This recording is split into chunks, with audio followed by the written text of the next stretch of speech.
Roll call. Here. Here.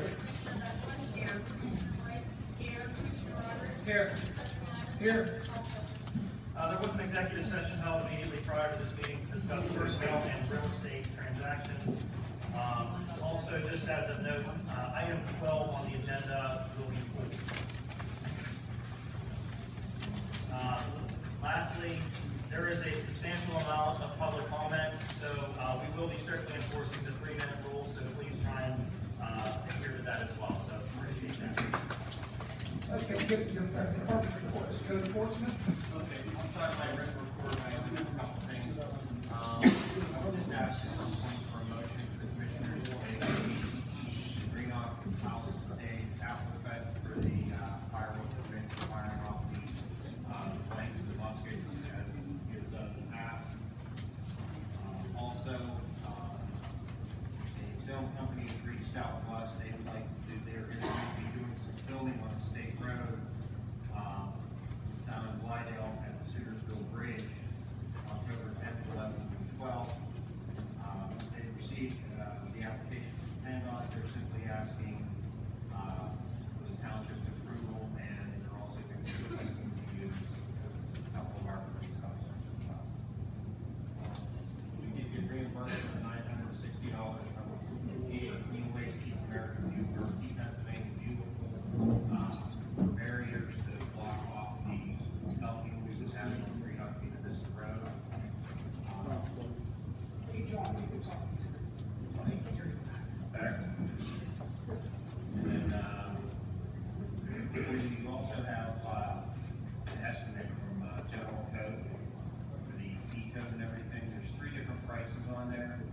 The lowest price is just the new ordinances we have to update the E-code to modify everything. The second is the add the zoning ordinance, which has never been modified for some reason into the E-code. And the most expensive is to add all of the legislation and ordinances and the zoning to the E-code, where general code will update everything and keep it accurate as they have done in the past. Thank you. Engineer. Good evening. Mr. Turla has turned in his written report. Can you speak up, please? Yeah, we can't hear you back here. Mr. Turla has turned in his written report, and I'd be more than happy to try and answer any questions or take any notes, pass any information along to him for you. Is there anything you'd like me to address? No questions at this time. Chief.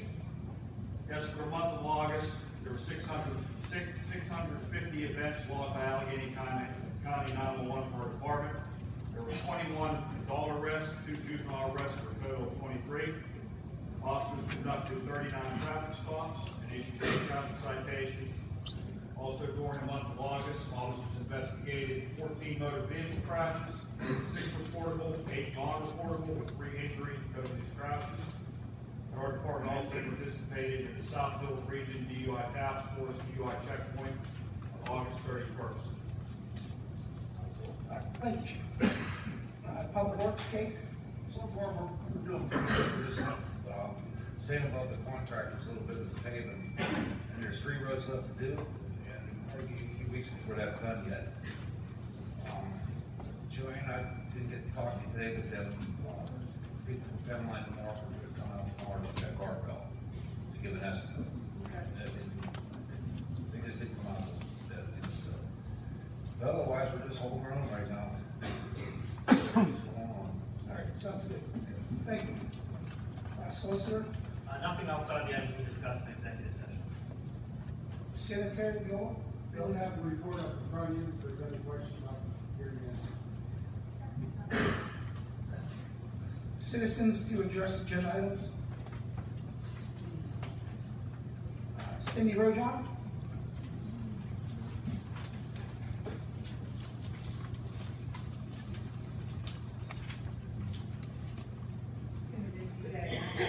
Instead of speak, sorry about that.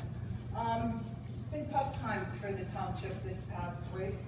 I've been living here for 70 years. I've seen worse flooding, but a lot of people haven't seen a flood until they just had one this past week. I think what was a good thing is that Facebook showed everybody what was going on. And that helped to rally everybody here in the township. I know Joelle was, had inundated with phone calls. The rest of the people were inundated with phone calls, looking to help people out. That's what Elizabeth Township is all about. It's about community. That's what we're here for. I'm very proud to say that I've been part of this community, my family, for 160 years. But I think that we have to look at it all and say, well, who is all helping here? And part of what I was excited about is that Facebook brought about that we have a community called Smithdale in this township. And many people were asking, where is it? I grew up here, I didn't always know where it was either.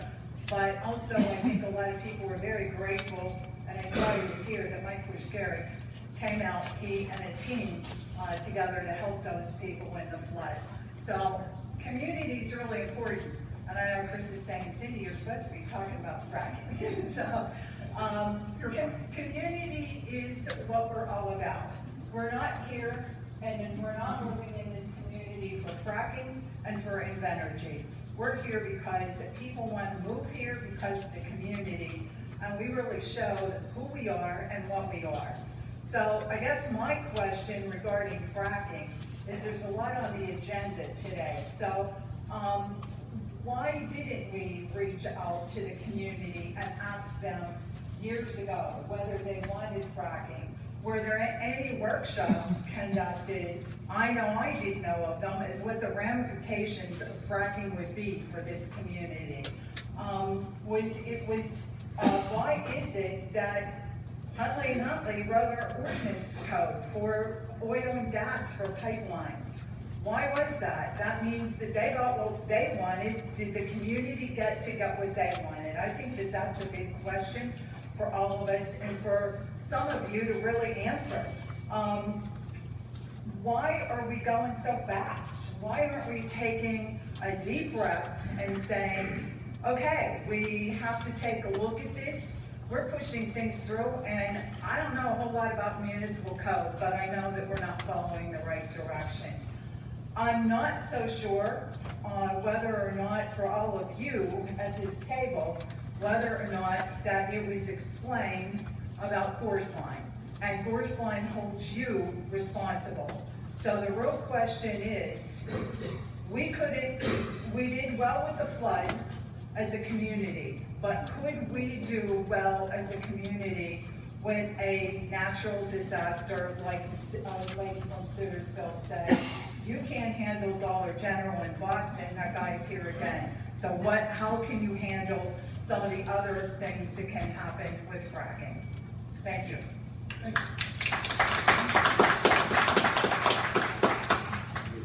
Megan McDonald?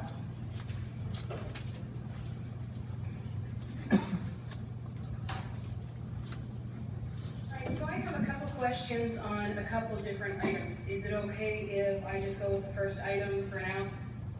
Only because 7 and 8, I have my questions, but for 10 and then you pull 12, I don't know what questions to have on that yet because I don't know what the amendments are, so I would wait until after that discussion is done, and then a non-agenda item. So I'll just start with 7 and 8. As it relates to Forest Hill Road, I wanted to know what is the status of the grant funding as far as the CITF and the GEDF grants that were applied for and subsequently got by Ryan Chirillo.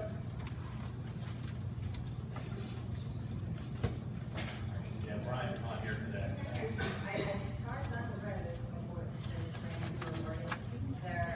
If I understand it correctly, there are two issues on Forest Hill. Right. This isn't for the Polsey one, this is for the one that's further down for stormwater, kind of related runoff erosion issues. Yeah, there's one for hillside erosion and then there is another one for a second landslide. Those ones, the grants were awarded for them. Okay, is there a timeline on getting Forest Hill Road finished? Because it looks like we've been, and obviously this isn't on you, I wish Brian was here, because obviously we have been applying for grant funding since September 19th of 2016 that I can see. So for Forest Hill For Road. the other issue, Yes. for the whole thing was. The first one for the hillside erosion. As far as I know, there still isn't anything, nothing's been issued for that one yet. I know we've applied several times for that. Yeah, I believe that was the CITF grant. And it looks like in 12/18 of 2017, Brian's report was that he informed the board that they were getting ready to advertise the Forest Hill Road project by the end of the year, and reminds them that it is a CITF grant project. I think that's good. Yeah. Yeah, I Okay. think they're the two that are confused. Okay. And the GEDF grant, which one is that for? That was for $500,000 in funding. Yeah, I don't think that one was ever issued, if I'm correct. I think that's what they were going after for the original. Okay, because that one there is in March of 2018, so we don't have an update on that one? I don't know. Yeah, okay. I can get an answer for you, so. Okay. And then it was also talked about May 7th, 2018, submitted the GEDF grant for Cross Creek to Forest Hills Wall, retaining walls. So I was just questioning what price this is, and if the items listed in 7 and 8 are being paid out of grant funding, or do you even know where that funding is right now? Item number 7 is out of that CITF grant. Okay. That one is assigned for,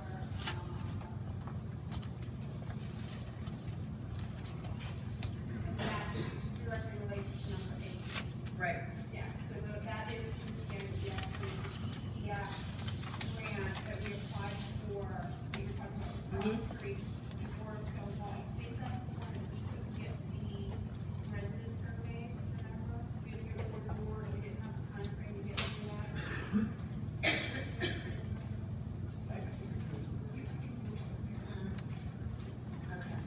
Was the work for Forest Hill Road put up for bid yet?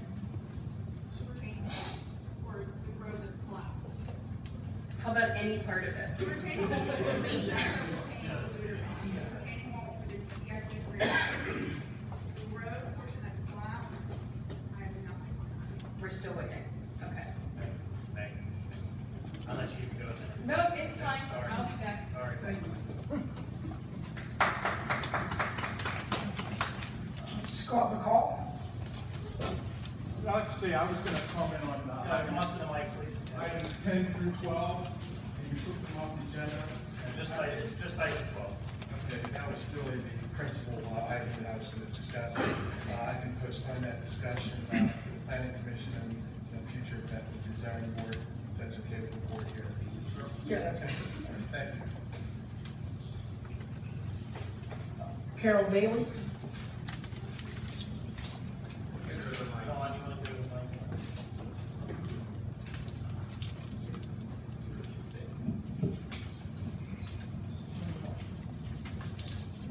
All right, first I just wanted to say that I saw no motion to thank, the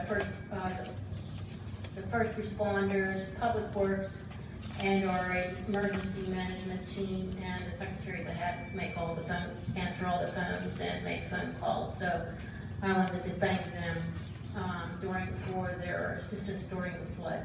Motion number 2, motion to amend the, June 18th Commissioner meeting minutes. I hope you're going to read that.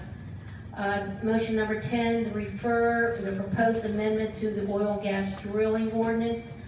This is illegal, and therefore it is not to the PA municipal code, and so you cannot discuss it or vote on it. Number 11, why isn't Huntley Exploratory here petitioning the commissioners and informing the public? Does this need a hearing? What is a non-surface lease, and where is this parcel, and should they provide a photo? Number 24, when did planning approve of the subdivision plan? Where is their letter? I'm hoping that you're going to read the letter written by planning commission chairperson Fawcett, her letter recommending it and why they recommended it. And since there are no planning commission minutes, no one knows what the heck they're talking about. So I don't think you can discuss that either. Now, because of the questions I am presenting to you, I am requesting a motion that I be allowed as a resident to give a 20-minute presentation at the next commissioners meeting. I want to present the laws, the Pennsylvania Sunshine Act and the Pennsylvania Municipal Code. Both give guidance to counties and local government and for commissioners, planning commission, and zoning boards to conduct the function of their position. I'd also like to introduce one of the Pennsylvania Planning Committee. He works for them, and I'm always calling him, and he'd like to be presented to you. I'd also like for even the zoning board to be here also. And I did call Brian Schuler of Invenergy and the Chief Development Officer of Invenergy Development LLC to get his, since I already talked to Mike Blazer, their top attorney, I'd like to call in Brian Schuler too. But I'd like to have at least 20 minutes of your time so I can give you a presentation of that and how it's related to this thing that keeps being called Invenergy. Okay, that's fine. If you want to write an email, you can request that you will, Yeah, the board will take action on it. I appreciate that, thank you so much. Thank you.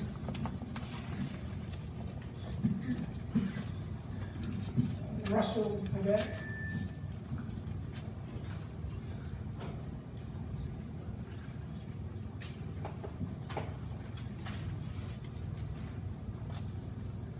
Hello, my name's Russell Urbanek. I live on 325 High Street. Like many of the township residents, our family has leased their property for oil and gas development. We are pleased to see construction begin on the first shale drill site, with hopefully more to follow. When the wells begin production, numerous landowners and their families will benefit from these operations, and the township will receive impact fees to use in the community. Also, everyone that uses natural gas is realizing monthly utility savings as a result of low-cost natural gas used at Marcellus wells. I encourage you to approve what was going to be item 12, the easement and right-of-way agreement with Huntley & Huntley, so that freshwater impoundments can be used for the fracking of the wells. This will reduce the truck traffic to the wells, and it's a common sense move to reduce the impact of drilling on the township residents. Just makes sense. Thank you. Thank you. Bill Piper.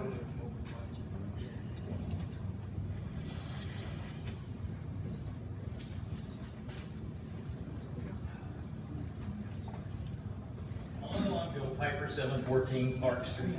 Instead of me talking too much tonight, this is an overview from the New York Times and the book that was published in the past month and a half on how fracking in Washington County affected the family and neighborhood and for the community.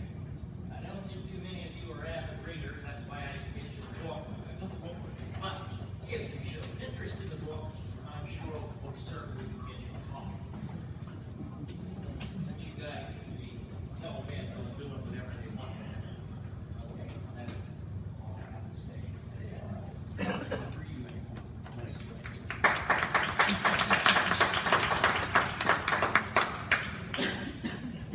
Patty Hoffman.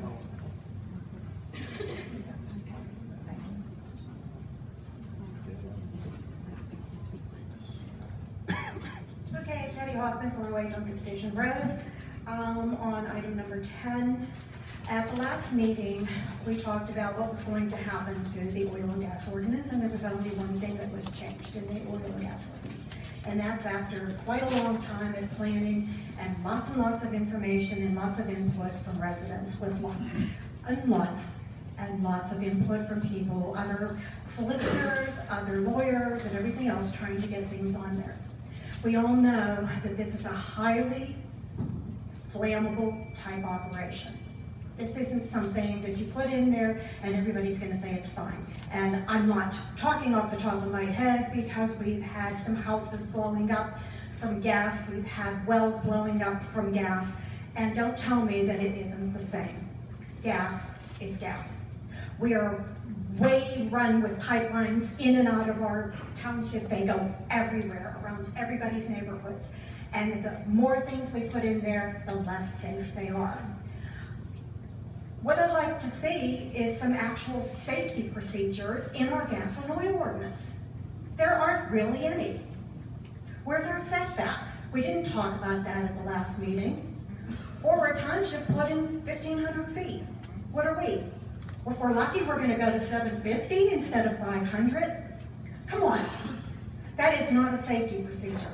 It's time to actually look at our ordinance and make it safe. You were given a guideline from Gorsline and from other laws that have already been passed, but we're not applying them. We're not using them. We're not using the environmental parts of them. We're just doing what we want to do and making this a fracking community.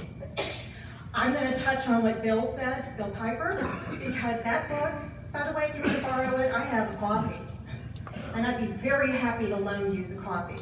There's a lot of good information in there. And there's some feedback kind of near the middle of the book that's talking about Robinson Township and Peters. And Robinson's talking about how they know that their most valuable asset is their land, and the land goes with the ordinance. If you take the land away and you give it to fracking, you've now lowered your entire system. How much money you're going to have coming into this township, who's going to come into this township, because the people with money are going to leave. And the people without money are going to have to stay because they have nowhere else to go. This ordinance needs a real overhaul, not a fluff, pretend overhaul. And I don't even know what all you have in there.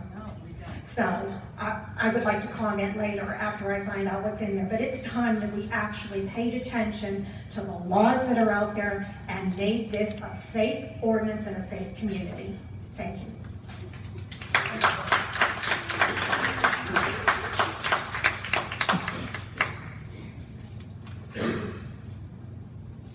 Scott Taylor.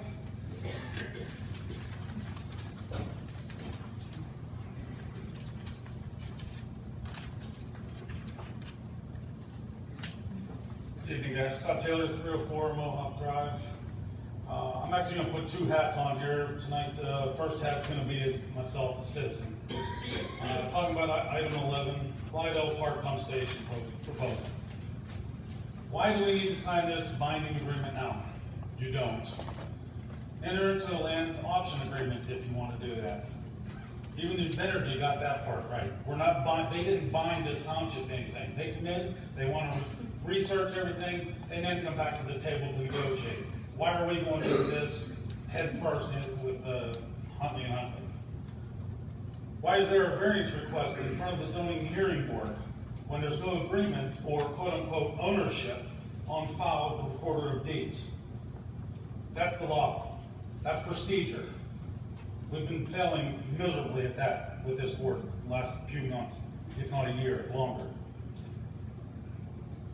Current zoning does not allow pump stations in the river conservation zone. So how can they ask for a variance to build something where it's not allowed? We revised ordinances across the board. Property purchased for public recreation with grant money. Are you 100% certain that you're allowed to even do anything with that property? If not, you shouldn't be signing that agreement tonight. So that is fully vetted. That was pulled. You pulled item 12. Yeah. Item 12 on this agenda is motion to ratify cancellation of September 4th Commissioners meeting. So we got different agendas going on now? Bad enough we didn't even post it Friday like we were supposed to.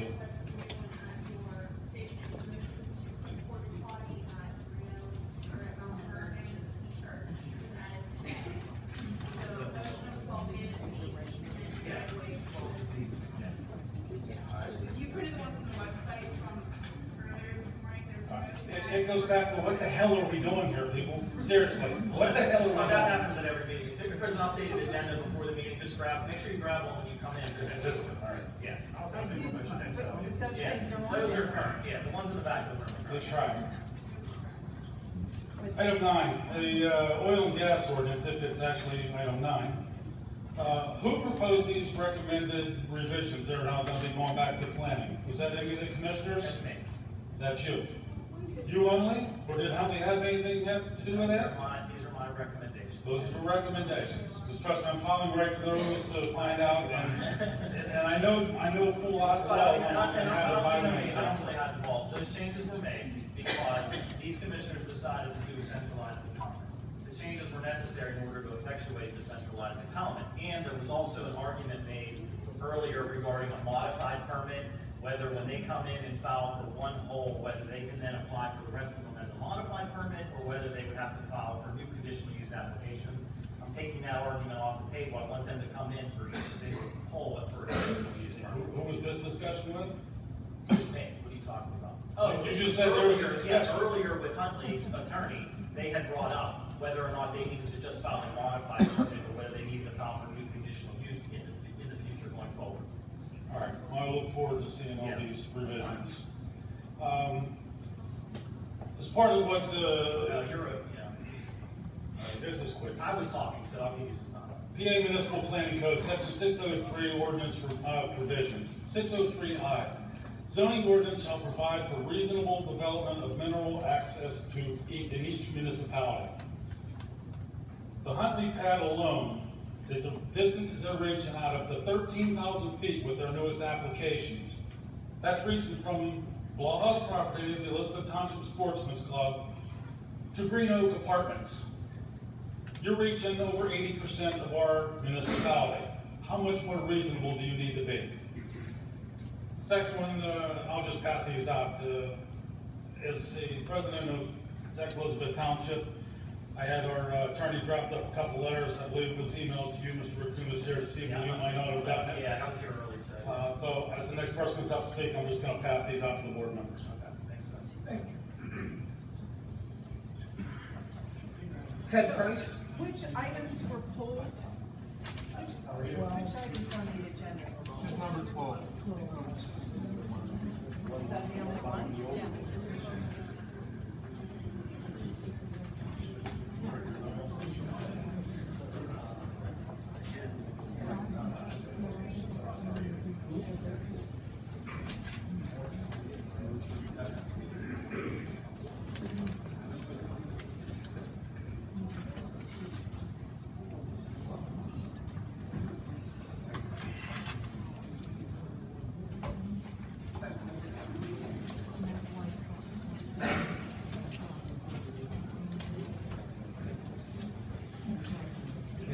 Ted Price, 1645 Scenery Drive. At 10:30 last night, I looked to see what the agenda was for today, and it wasn't there. It wasn't online until earlier this morning, so it gave me very little time to go ahead and even know what to even talk about tonight. And so my concern is that without these things being posted and decisions are being made without the input of others, it kind of concerns me how we're progressing and moving forward. I'm not going to mention, some of those things are dealing with the item that you pulled, for the fact that the zoning hearing board is coming up and all that. So I'm not going to reference that because it's been pulled. The only thing that was to be discussed, and so I highlighted what the last month's commissioner meeting minutes were, or agenda was. And it said the only thing that was going to be discussed was the proposed oil and gas. And specifically in there, the only thing that was ever mentioned was centralized water and comments. So is there anything else that's mentioned there besides you talked about the number of wells? Is there anything talking about setbacks at all in there? Yeah, it's all dealing with the centralized account, that's what I said. There's two issues that are addressed in the proposed amendment. One is dealing with centralized accountants and them being able to do that, and the other issue being the modified permit. So those are the two issues. What about the setbacks from property lines, the setbacks from There, buildings? it is addressed in there as well. Yeah, not generally, but the setbacks for centralized accountants. But not generally? No.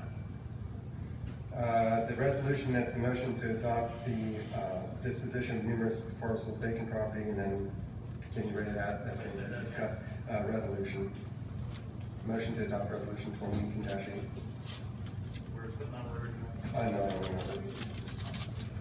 I'm below ordinances. Oh, I assume that's vacant property recovery program or property. So Allegheny County has a vacant property recovery program where you can acquire properties next door to you that are vacant. If they're tax delinquent, they do that for you. So this is allowing that disposition, I assume. So this is a neighbor getting someone else's property? This is first side yard. Side yard. I'm just trying to figure out what this is. So the non-surface lease parcel 1129K, item 11, is about. So that was a parcel that was actually originally leased back in, I think, 2012 or 13, whenever the township leased all of its properties at that time.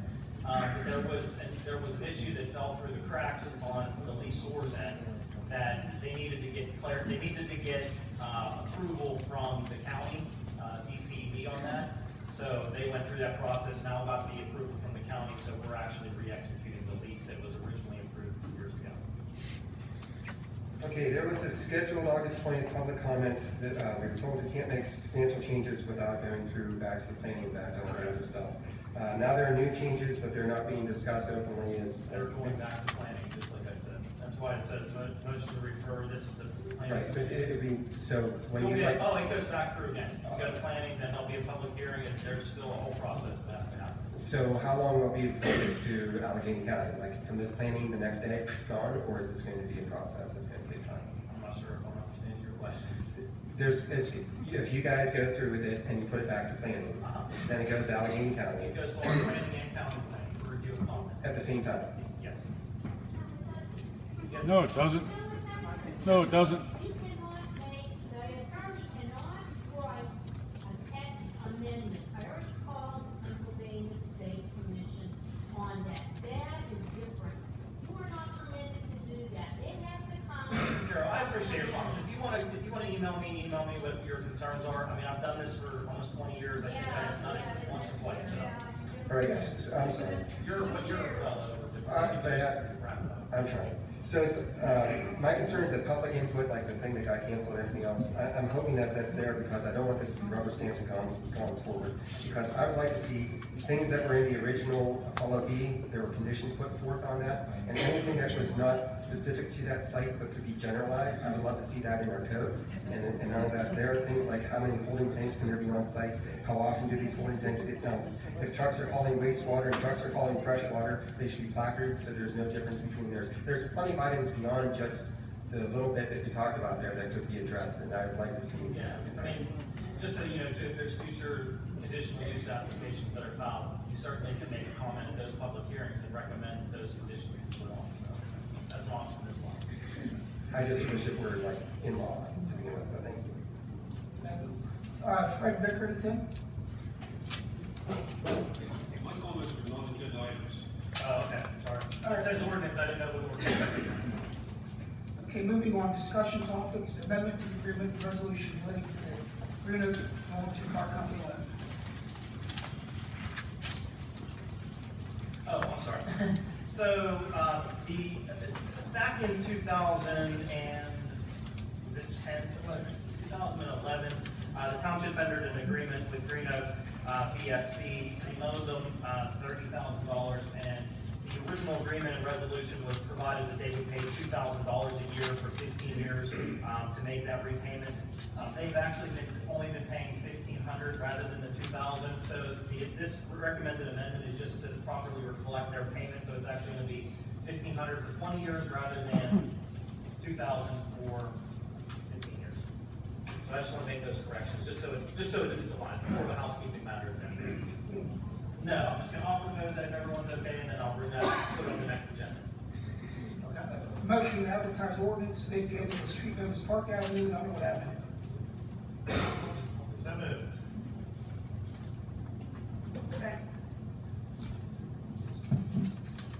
Question on the motion? All those in favor? Aye. Opposed? Ayes have it.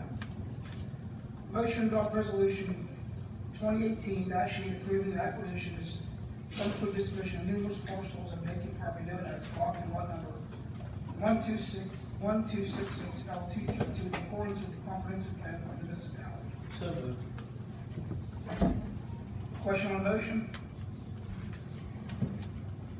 All those in favor? Aye. Opposed? You all might know where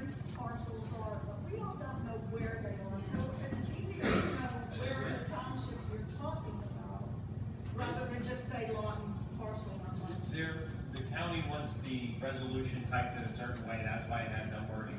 The parcel sits at the corner of Clark and Shields. You'll be familiar with it next to 722 Clark Street. The swimming pool used to sit on it. Say that again?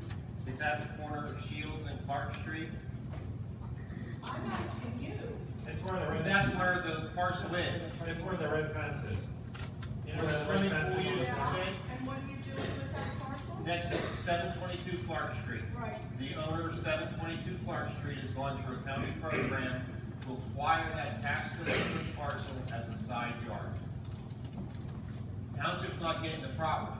The owner of 722 Clark Street has petitioned the county through the vacant property program to acquire that vacant parcel as a side yard. Mr. Holsinger. Yeah. Went through the county as this blighted. Going through the vacant property recovery program. Okay, that's what I wanted to know. Items for consideration. Motion to approve the commission meeting minutes dated August 13th, 2018. Second. Question on the motion? All those in favor? Opposed? Ayes have it. Motion to amend commissioners meeting minutes dated June 18th, 2018. So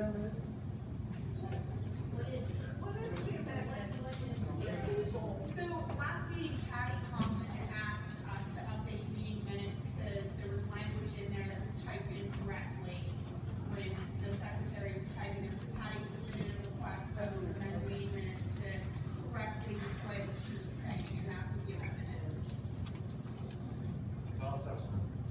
All those in favor? Aye. Opposed? Ayes have it.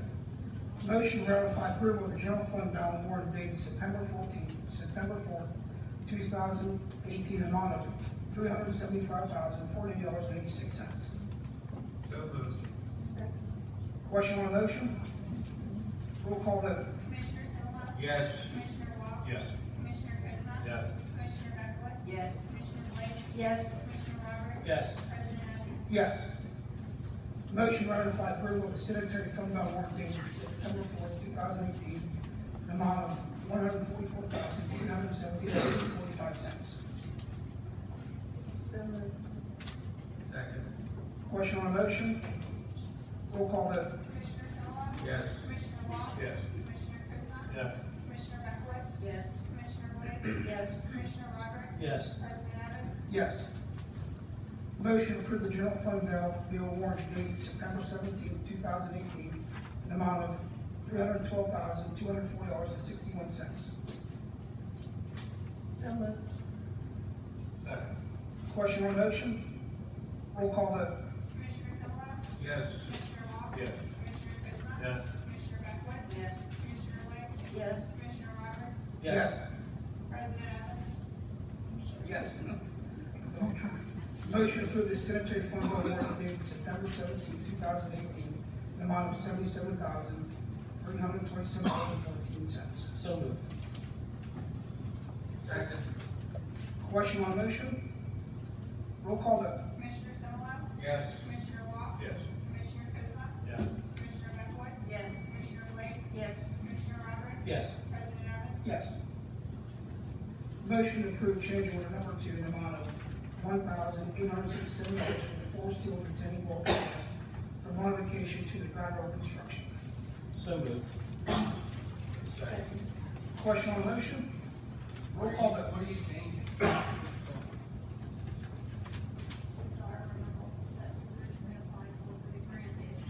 We can't hear you. They submitted the contractor submitted a change order. What contractor? There's no contractor working there. This is for the Forest Hills retaining wall project, it's completed. CITF grant that we were talking about earlier. It's not just. We're trying to let everyone get their opportunities. If you have a question about an agenda item, really, you should sign up and ask the question at the agenda. This is the part of the meeting where they conduct their business and they vote, so it's really not really appropriate to have an open discussion. We're trying to let everyone know what's happening, but if you have a question, please ask it sign up and ask it in that portion of the meeting, please, because it can get out of control. Just let me address this just for a minute. There's 2 projects up there. One was developed. One has been a problem for 2 or 3 years, but it finally collapsed this past spring. The other one was a smaller project, what they're calling a Forest Hill retaining wall. That was bid, it was completed, and that's what we're paying tonight. The other giant project, which is gonna come in at $500,000, is what we're trying to get bid money or grant money for. Does that help explain what we're doing? Okay. Thank you. Thank you. Roll call vote. Commissioner Simmerman? Yes. Commissioner Walker? Yes. Commissioner Prismark? Yes. Commissioner Beckwith? Yes. Commissioner Brady? Yes. Commissioner Roberts? Yes. President Evans? Yes. Motion approves payment application number 1 and number 2 amount of $47,207.50 for the Forest Hills retaining wall project. So moved. Second. Question on the motion? Roll call vote. Commissioner Simmerman? Yes. Commissioner Walker? Commissioner Prismark? Commissioner Beckwith? Yes. Commissioner Blake? Yes. Commissioner Roberts? Yes. President Evans? Yes.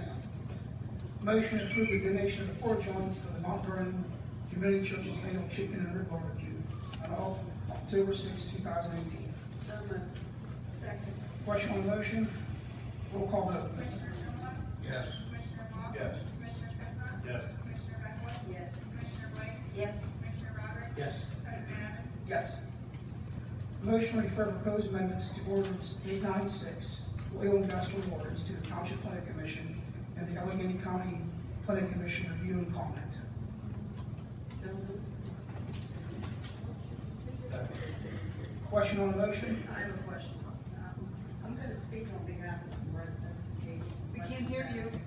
I'm gonna speak on behalf of some residents that answer some questions that I was given. Why are we amending the zoning ordinance when the use is not allowable? So you guys had decided as a board that you wanted to permit centralized impoundments of fresh water rather than having each well site have its own freshwater impoundment. And the effect of that is essentially to reduce truck traffic. Okay, so instead of each one having its own impoundment, the water would be tracked in, filled up, which is what planning originally recommended. Here you're going to have one centralized area, okay, that's going to serve as the impoundment. And the impoundment itself is permitted as a conditional use in all zoning districts. It always has been under the ordinance since it was originally drafted before I didn't draft the ordinance, obviously, but it's always been that way. And even when it went through planning's review over a year plus, it's always been allowable as a conditional use. So that's really what the proposed changes relates to, allowing that centralized impoundment to be there, allowing the related pump station that would get the water to the impoundment. And again, this is all your guys' philosophical view to allow a centralized impoundment. So these changes are necessary in order to make that happen. Okay, so how do we avoid litigations from residents that were not given the same consideration? We had somebody that applied for a variance to build a storage shed in river fund conservation, but it was denied because it was not on the law. That's a zoning hearing board issue. I can't address that. I don't know. So is the water pump. Yeah, it'll be addressed by zoning. Well, you're saying. No, the zoning hearing. Go ahead. When did you all vote on a water pump house? Okay, this whole It's not process like- for amending this ordinance to give special privileges to a private corporation seems to be a violation of every resident's 14th Amendment right under the Equal Protection Clause. Every resident who has ever applied for a use that is not allowable has never been given the privilege of this board or the solicitor to recommend changing the zoning ordinance for them. Wouldn't it be more appropriate for the applicant to submit an application for text amendment if they would like to see a change made to the ordinance? And why? So this changes didn't come from, it didn't come from the operator, the changes came from you guys. And at the last meeting, when they decided they wanted to allow the amendment for the centralized. You just told me it came from you. When they decided philosophically to have a centralized. Okay, that's it. We're granting a right to a corporation that we don't grant to the rest of the community. I suggest you guys table this and read those letters before you vote on anything. I agree. Because that is not what we said the last meeting. All right, we have a first and second roll call vote. Am I allowed to ask my question yet? I signed up. I have a mistake. I'm totally, I think we need to discuss it before we vote. Can't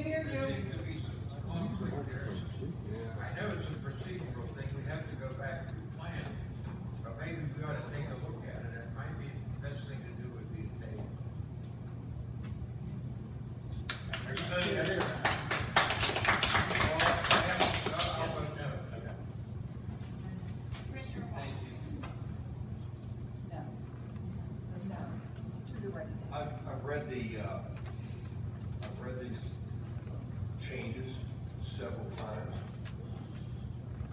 I think that they are in line with the board's thought pattern to reduce truck traffic by allowing decentralized freshwater impoundment. The other way to look at this is that we're really making it easier on Huntley and Huntley. They are going to pass a substantial amount of money to lease this, so you have to sort of factor that in when it's going to be used. I'm sorry, I can't hear you anymore. I really want to, so I'm just trying to make a statement.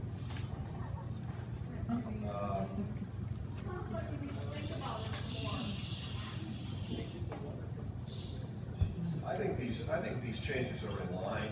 I don't see how they're illegal at all, and so I'm going to vote yes. Commissioner Bismarck? Okay, now I'm gonna give my piece. Okay, now I know this is a hot topic, and I want everybody to keep in mind, I'm a biology major, I'm a chemistry major. And I know these people nothing, okay? Now, what I will say is that the ordinance that we have in place right now, I'm not happy with.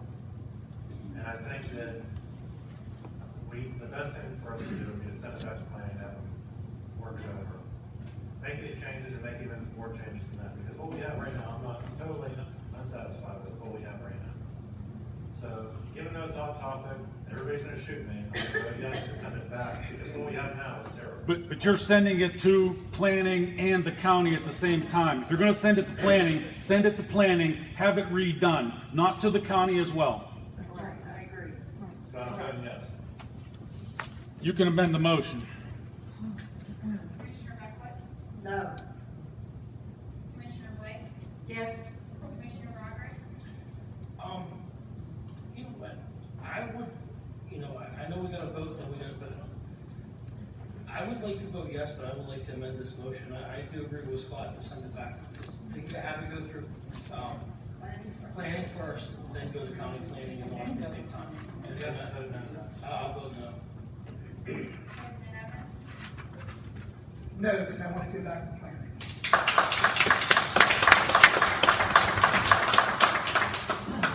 We're going to start all over, is that right? Yeah. We got abandoned and now we want to make it good.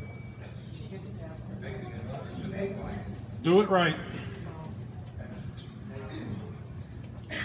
So, and essentially, I was kind of hoping to get up here, obviously, before you guys voted. I mean, I did sign up multiple times using, Yeah, but you You know. can't piggyback. right, but you have a 25 item agenda, and you want to give people 3 minutes on 25 items. I mean, there's, We also haven't been able to have prior meetings for 3 minutes. So anyways, I'll go on. What's the process timeline that you're looking at for this? As far as sending it over to planning and, they just said they wanted to go back to planning. I didn't know you got that's planning. okay. So, I when don't do you? decide these things, Megan. Planning tells me the changes to make. This board tells me they want centralized accountability. Right, That's but what I do. So I don't have a timeline. No, but what I'm saying is that since these are amendments, and I have a pretty significant issue here, because since these amendments were not initiated by the planning commission, you guys are under the same requirements of the NPC that I am under section 609. I still have yet to have a public hearing scheduled here for solar. It hasn't come back from planning. It's at planning. The county planning has. Exactly, and we're over that time period now. I can't respond over the time frame. That's 45 days. I haven't gone Okay, back. so I just want to make sure that you're not, what I'm trying to make sure here is that you're not trying to afford yourself a quicker process than what I had as an applicant. Because if that's the case, and you were hoping, I mean, one of the other things is that it's a text amendment. So is this going to be on planning's agenda for 2 days from now? Well, not for 2 days from now, no. They can't. No, so it'll go on for October's, It'll right? go on for October. Okay, I just want to make sure of that. I just want to make sure of that. I've had an application fee of $500 into this municipality for over 6 months now.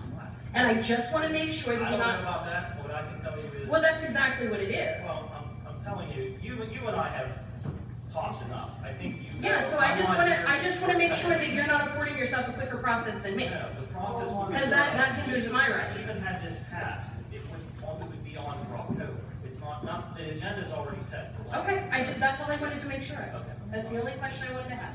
Thank you. Motion to approve non-service lease parcel number 1129K00102 with HHDX.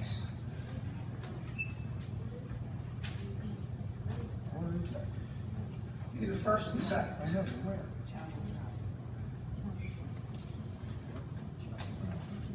I'd like to take a minute, I'm gonna make a motion.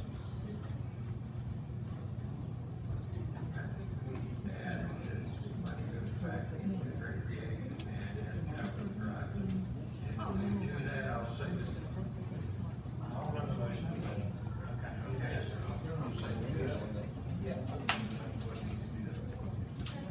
Is it specifically earmarking for chapel recreation? How was your motion? No, Chapel Drive. It's on Chapel Drive property, it needs to go to Chapel Drive. Explain this.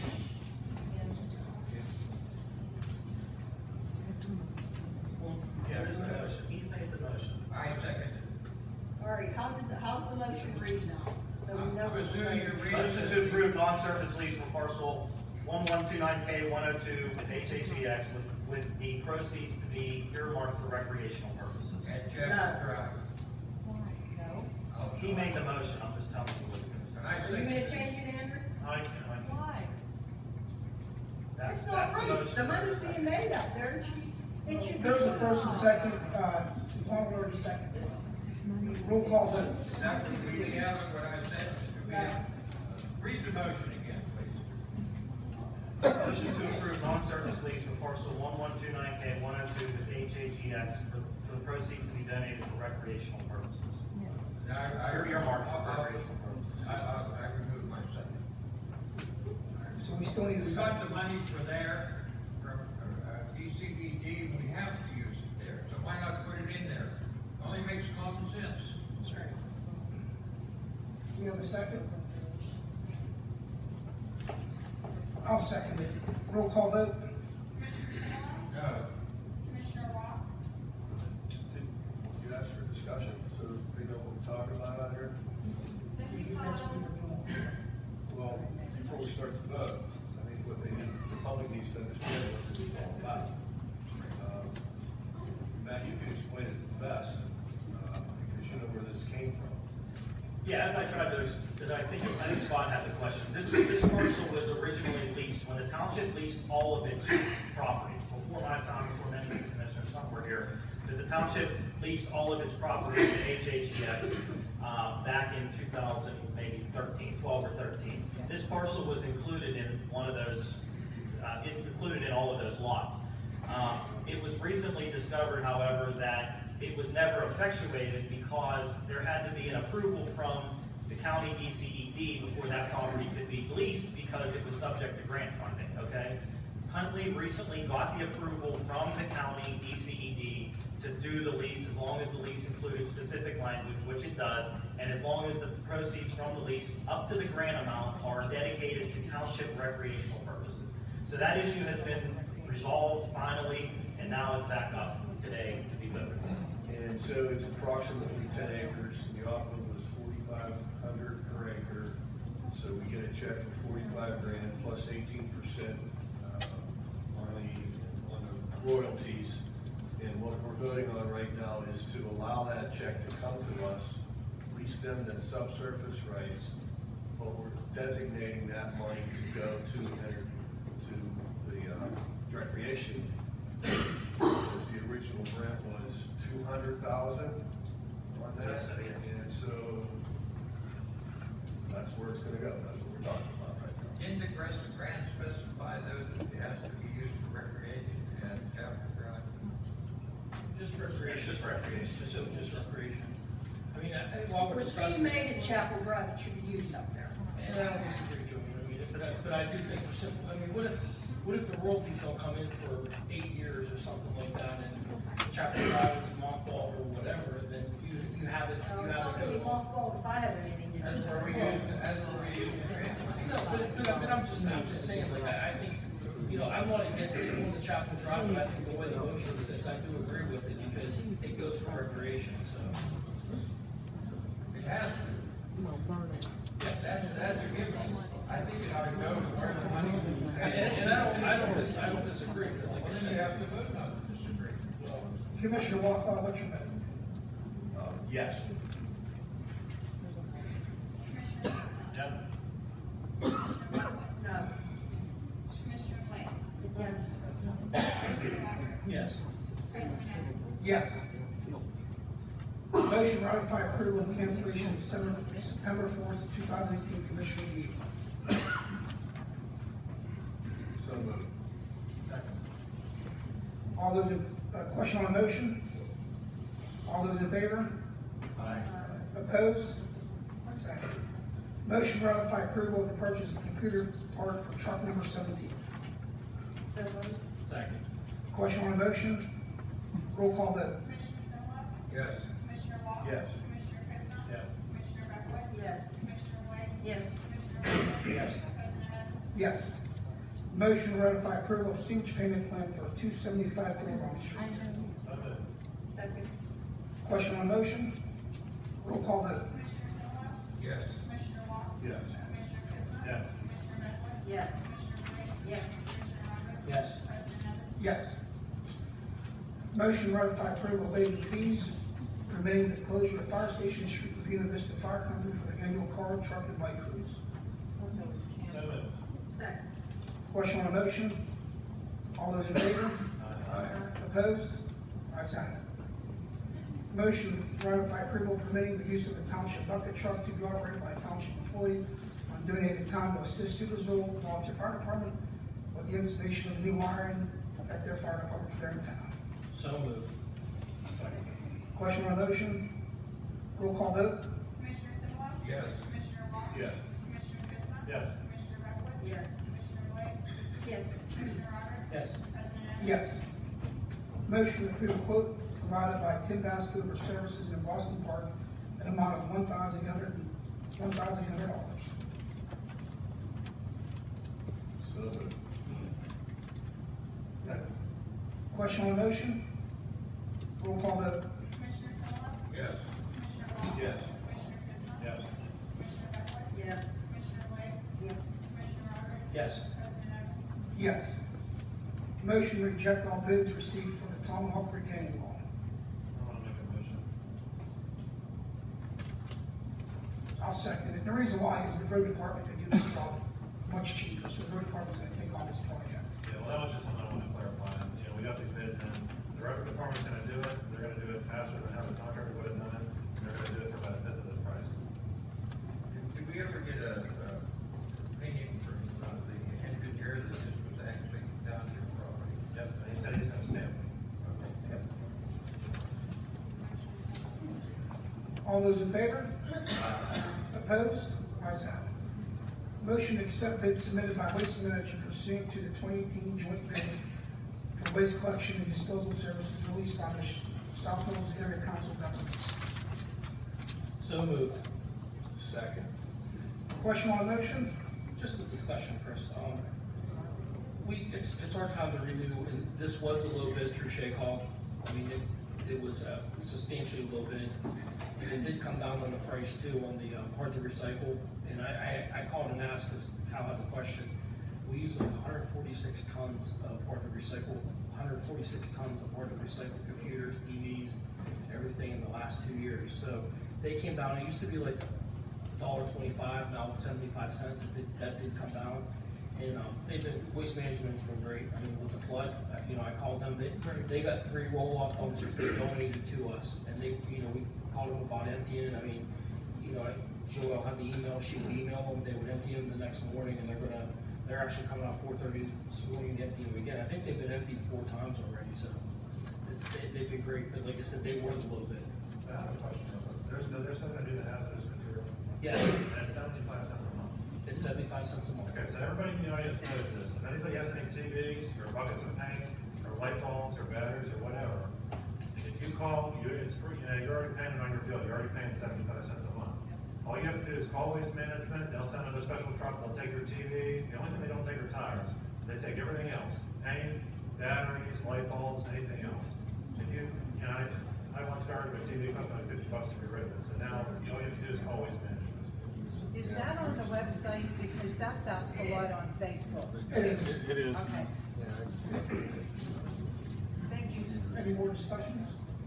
Roll call vote. The only other thing we gotta, well, along with this is, again, there's gonna be a dramatic educational process on changing the recycling. Yes. And, that's really, super important that everybody understand that. Waste Management will be working with us in the future, but that has to start happening now. We don't have to put it into effect for quite a while, but we need to start working on that now. Yeah, there'll be surcharges too. I mean, and this is nationwide. This isn't Elizabeth Township, this isn't Pennsylvania, but they're gonna start citing and surcharging municipalities. Like if somebody uses a pizza box to change their oil and they get one load with one contaminated, they'll say the whole truck and they're gonna surcharge the municipality like $300 for the whole entire truck. So there's gonna have to be a lot of education and a lot of compliance, because this is across the board. This is gonna happen because the cost of recycling is going up tremendously nationwide. So right now, that's, it's an issue that it can go up, but it's just something like Kyle said, we have to look at I that. realize we have a motion on, we have to vote on right now, but, Joel, is that something that you put on the website already, if we can find out, just a listing of the factors that we're gonna recycle starting in 2020, because that's not gonna be. Where we are with that is, everybody that's a member of SHACOG, we're working together with SHACOG to have them develop the educational tools that every municipality. All right, good, I'll find that out on Thursday, because we have a shake out meeting on Thursday. And Waste Management is able to assist in that as well. All right, good. That way, everybody's not fending for themselves, trying to educate the residents, we're working together to be easier. We want the same information across the board. Okay. Roll call vote. Commissioner Simula? Yes. Commissioner Wall? Yes. Commissioner Kuzma? Yes. Commissioner Beckwith? Yes. Commissioner Blake? Yes. Commissioner Rocker? Yes. President Evan? Yes. Motion to approve the 2019 non-uniform pension MMO in the amount of $58,791.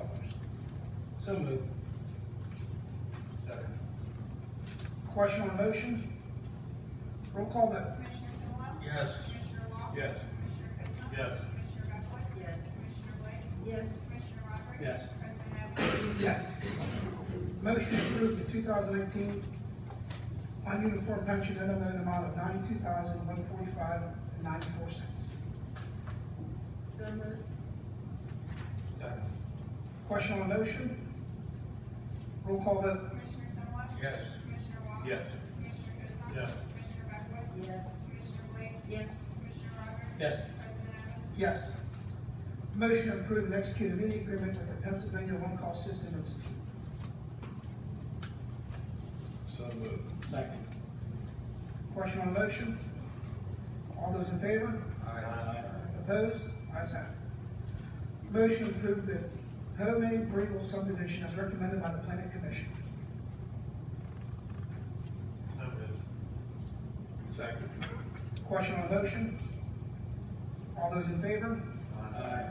Opposed? Ayes have it. Motion to waive fees for community center on September 30th, 2018 for fundraiser.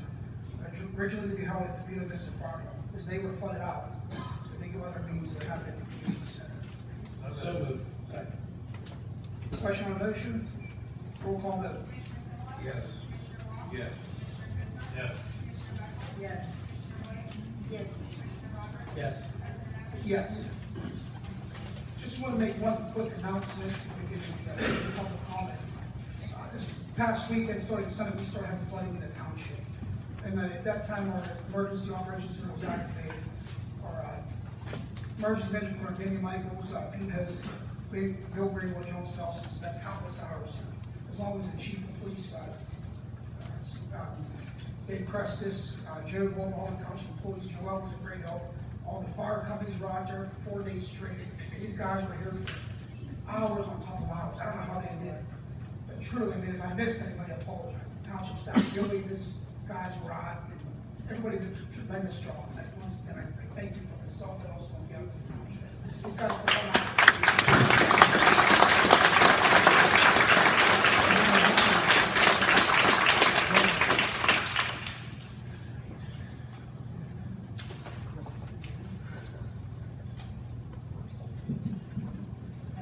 Megan, you want to speak again?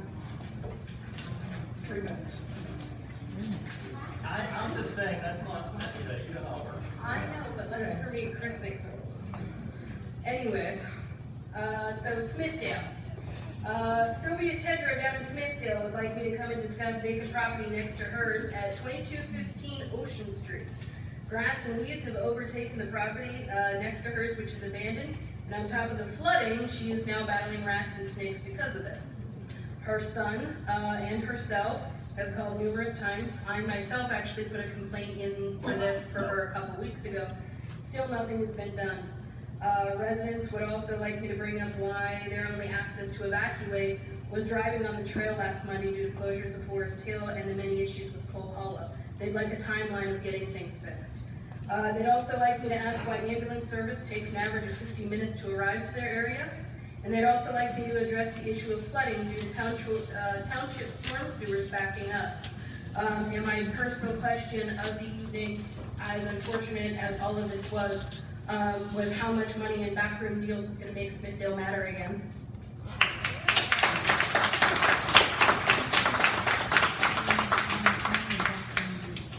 Robbie Greenwald.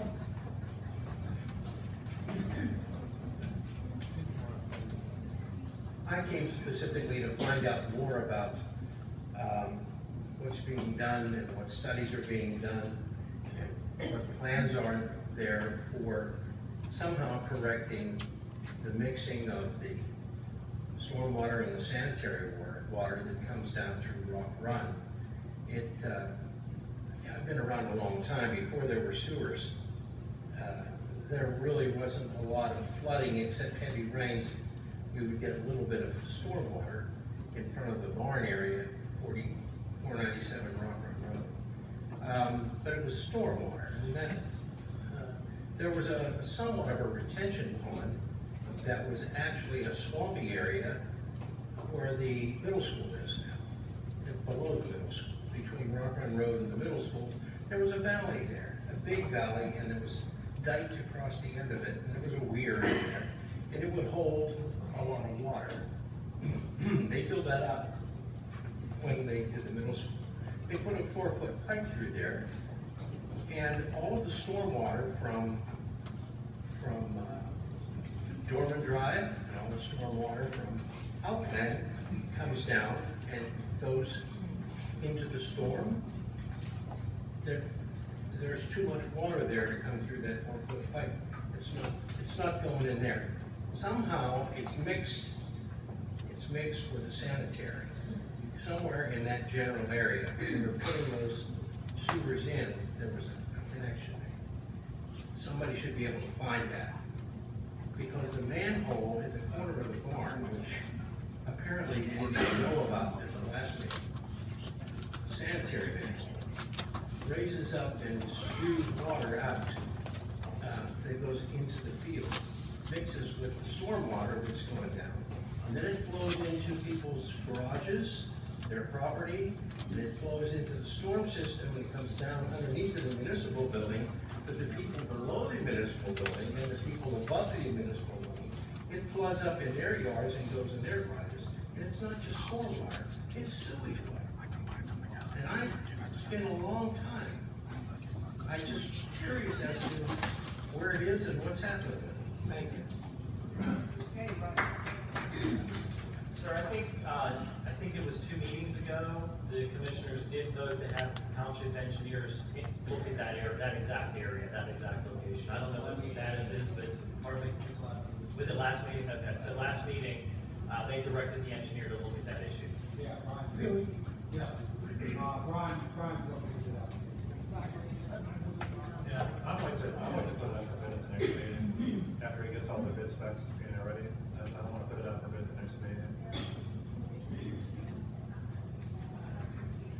I had a fairly long and interesting discussion over the weekend with past member of the Sewage Authority, Jim Lesniewski, as many people know, very knowledgeable man. And I'm going to try to keep this short because it is a long discussion, but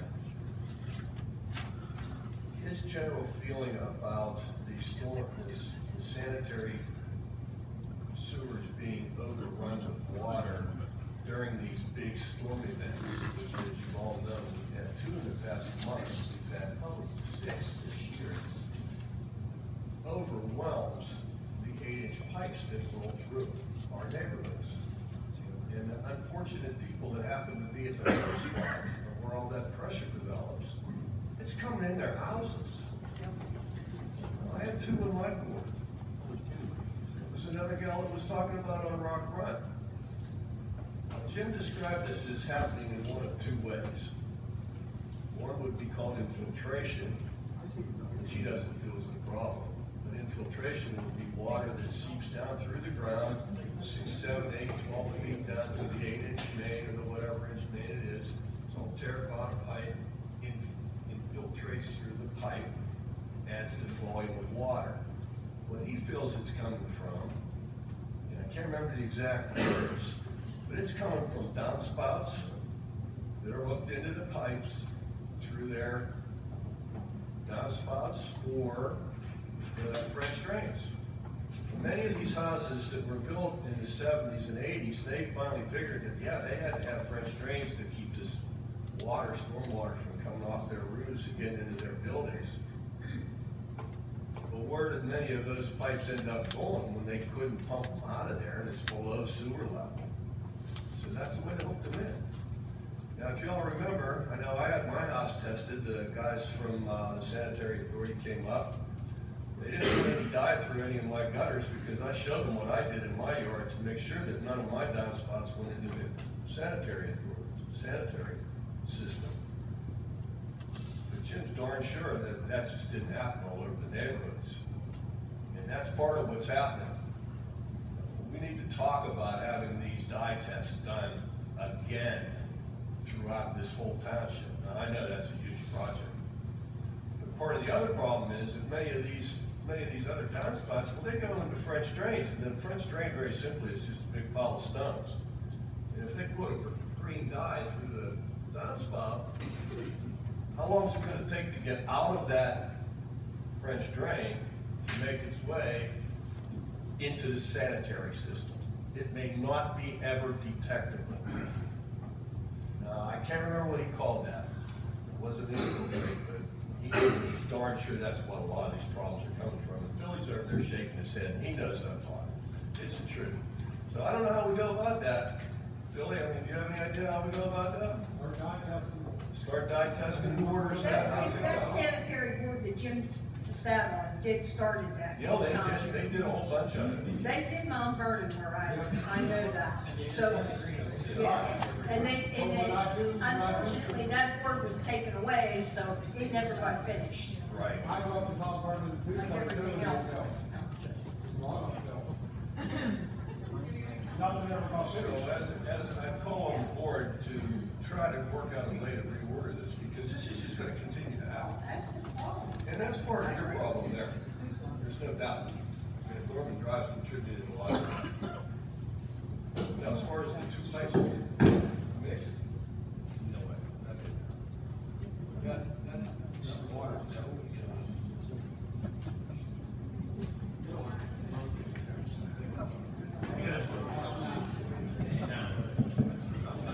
3 minutes.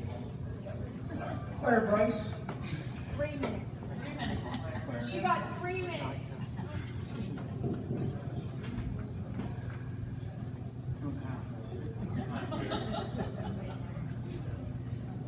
Claire Bryce, 103 Karen Drive. Thank you, Mr. Greenwald, for speaking so eloquently. For 11 years, I've been complaining about the water from his field, from the middle school. It drains into his field, fills up his front yard, comes into my yard. Now I have a sinkhole in the yard next to my driveway. My driveway is falling into the sinkhole. I realize that you have other things that are more important here. Tonight I listened to all of them and I understand that. But Mike, I'm gonna lose my driveway. It's falling into the hole. And all I'm asking is if you would please consider, the engineers have been out, they've looked at it. We just had the water the last storm, not this one today, but the last storm, the water was all the way up our driveway into my garage. And I don't think that I should have to tolerate that. And I would appreciate it if you would take it under consideration to have something done about it. And that's all I'm asking for. Yes? we talked about that last meeting, that the engineers are currently developing a plan for your problem. They came. Yes, they They came out, and they looked at it, yes, but I haven't spoken to them yet, and I'm asking you. We haven't received a memorandum from them yet. That's fine. If you tell me who to call, I've already called Mr. Chirolo on the phone, and I'm talking to him twice. Next minute, we're Try a third time. Pardon me? Try a third time. Okay, Joanne, if you can be so cavalier, I will try a third time. Thank you very much. If it was our case, I think that motion tonight. Do I get a second? Brian should be here tonight with all the flooding issues we've had in this township. Brian should be here. He shouldn't be out there. Maybe you should call Noah to fix it. Stephen. Pink, did I say that right?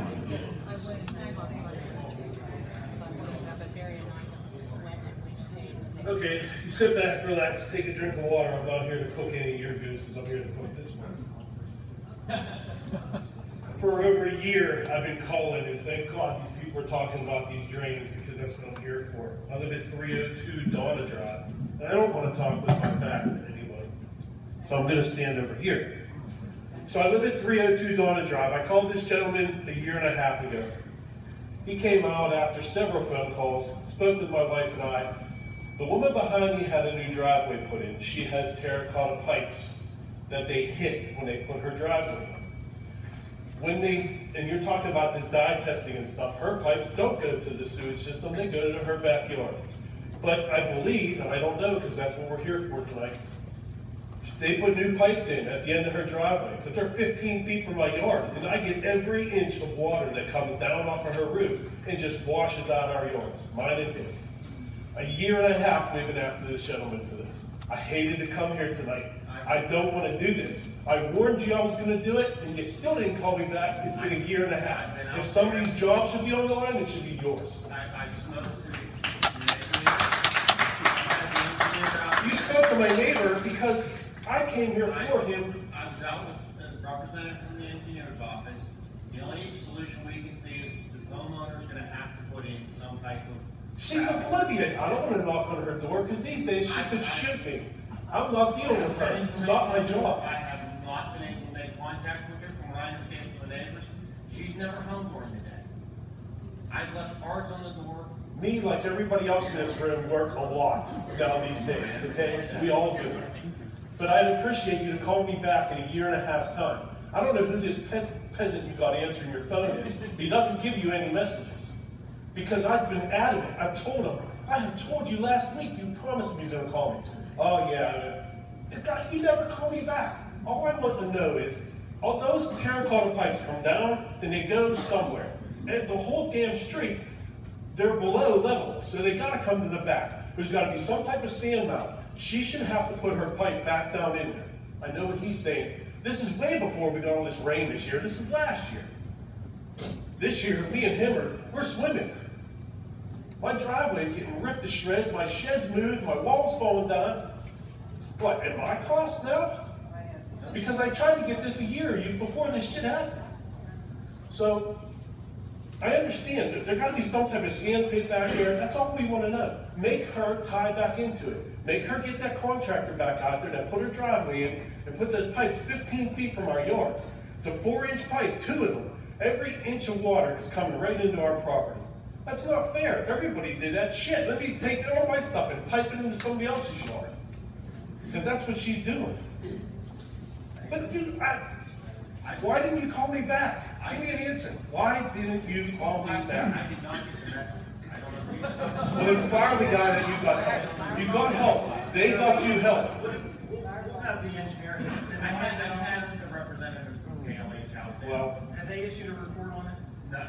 My neighbor Why don't you Rob. ask Brian, come on, sir. Why don't you ask Brian to issue a memo to you and the board explaining what the situation is? Because honestly, I'm confused as to whether it's a township issue or whether it's a private property issue. I need to see what's going on too. In just in the discussions with, Bob Robinson, it's gonna be the, property owner's responsibility to pay. There is no storm line that runs through there, correct? Well, then where do all the other ones run? Where do they go? It's all old terracotta, they all I come heard out. Jake out there looking for a storm line, he said there's not one that runs through Yeah, we're not gonna engineer this here tonight, because the engineer has to go look at it. We'll- Either we'll have way, him- my neighbor Robert is here, he wants to speak to you tonight, his wife came with him, because he's getting most of the damage.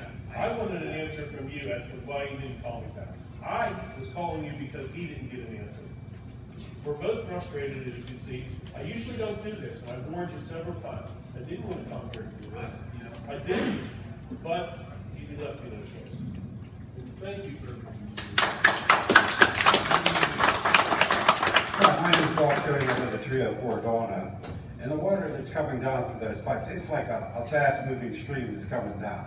I put sandbags in there so I could keep the water away from my house. And it helped a little bit, but I get 90% of the water and Steve gets about 10%. Now, I did come down here and talk to you in your office, and nobody ever came up to my house at all. So I hired an attorney to look at it. She took pictures of when the place had a blacktop driveway. There were no pipes there then.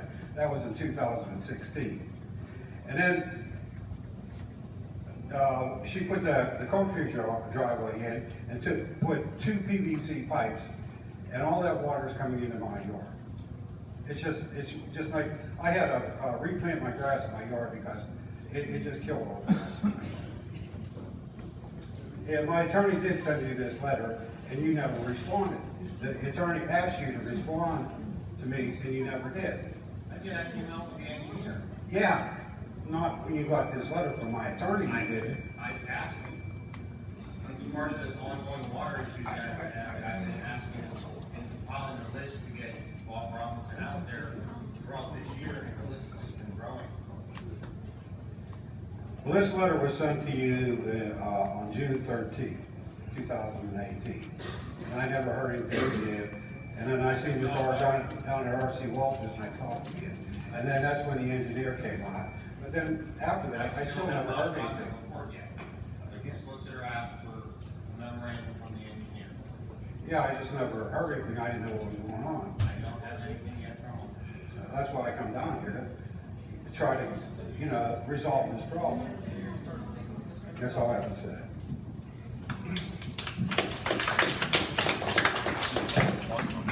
Jim and Sandra Kinsky, 401 Circle Drive. Koski, sorry. Janowski. Yeah.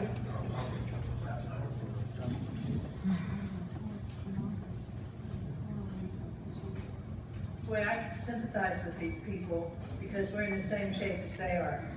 We live at 401 Circle Drive, and the road crew's been out there, the sanitary people have been out there.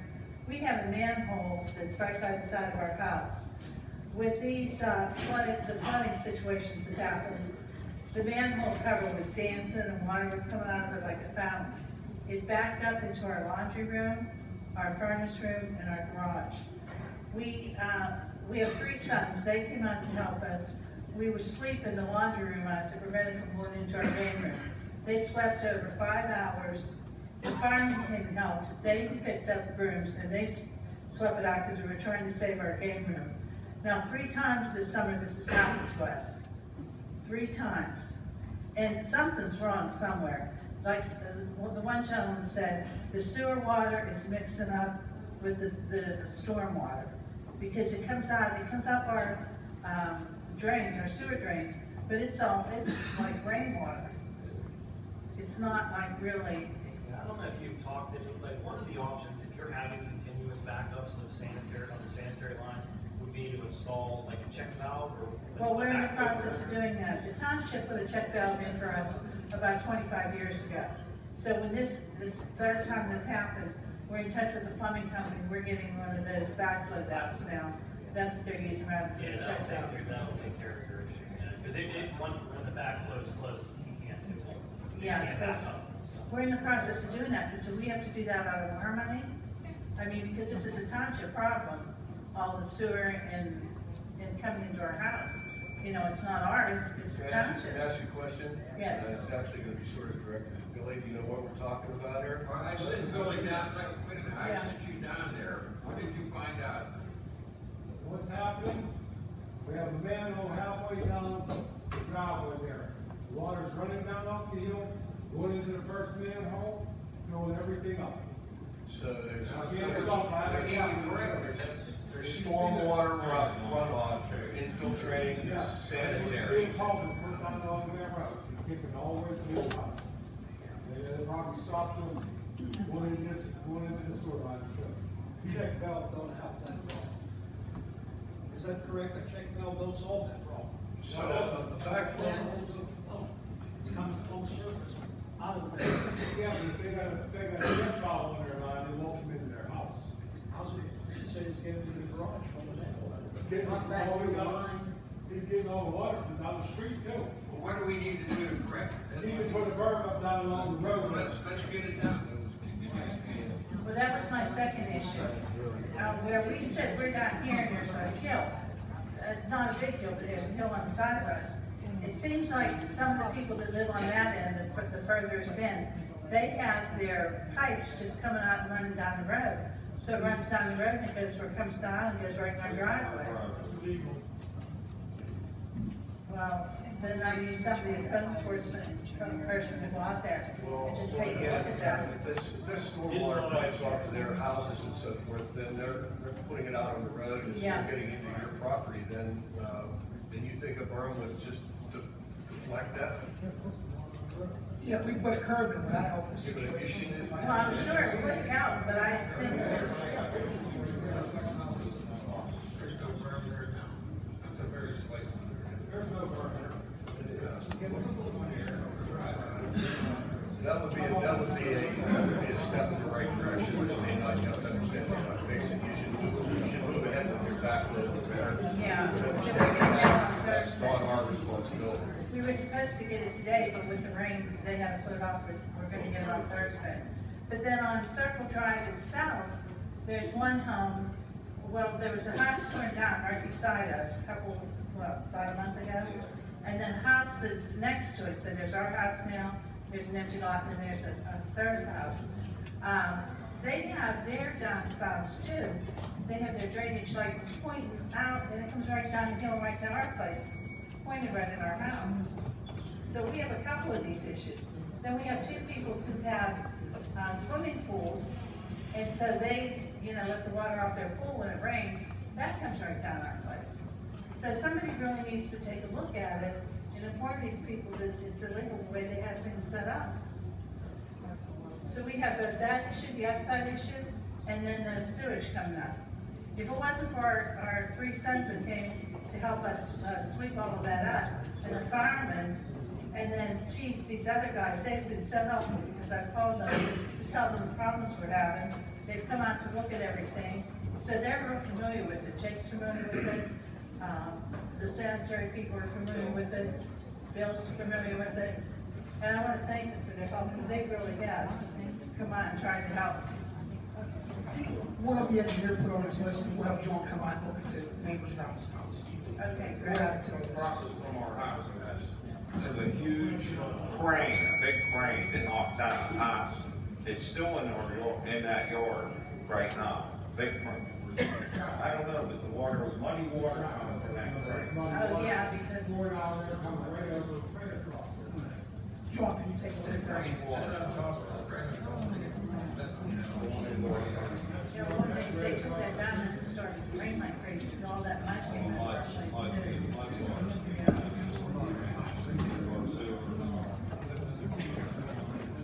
We'll have the engineer take a look at it. John will address the other issues. Okay, great, thank you. And will you be back to us, and that's what you're gonna do? or- The engineer will be down, the engineer should reach out to them, right? Yes. Okay, great, thank you. Good luck. Chris Palmer.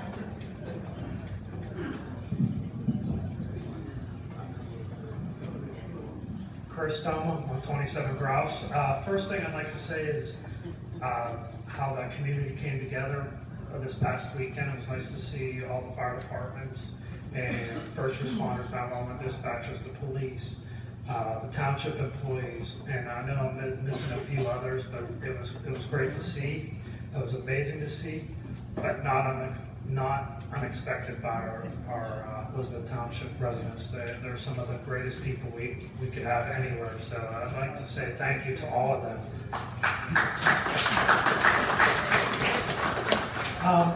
The next thing is, there was some talk about Forest Hills Road.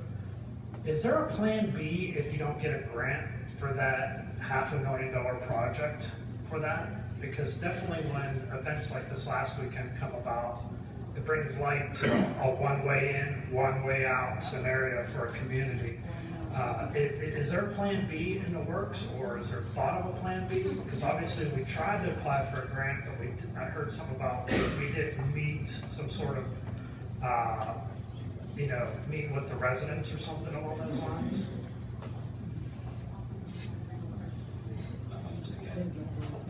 Chris, I'll start a couple of things here with Forest Hills. There's actually 3 different issues with Forest Hills, and the first one that we just approved tonight, Senator Brewster had obtained the CITF grant, and that was when you crest the hill at Forest Hills. If you're coming from like the Douglas Run side, you come up, and right when you crest the hill, it's on the right-hand side. Well, that was the first problem in that hillside. The other ones happened after that, and that's just been completed. Now, the second slide that happened, which is, we'll call it the $500,000 slide. The reason why that's so costly and that's so expensive is it's built.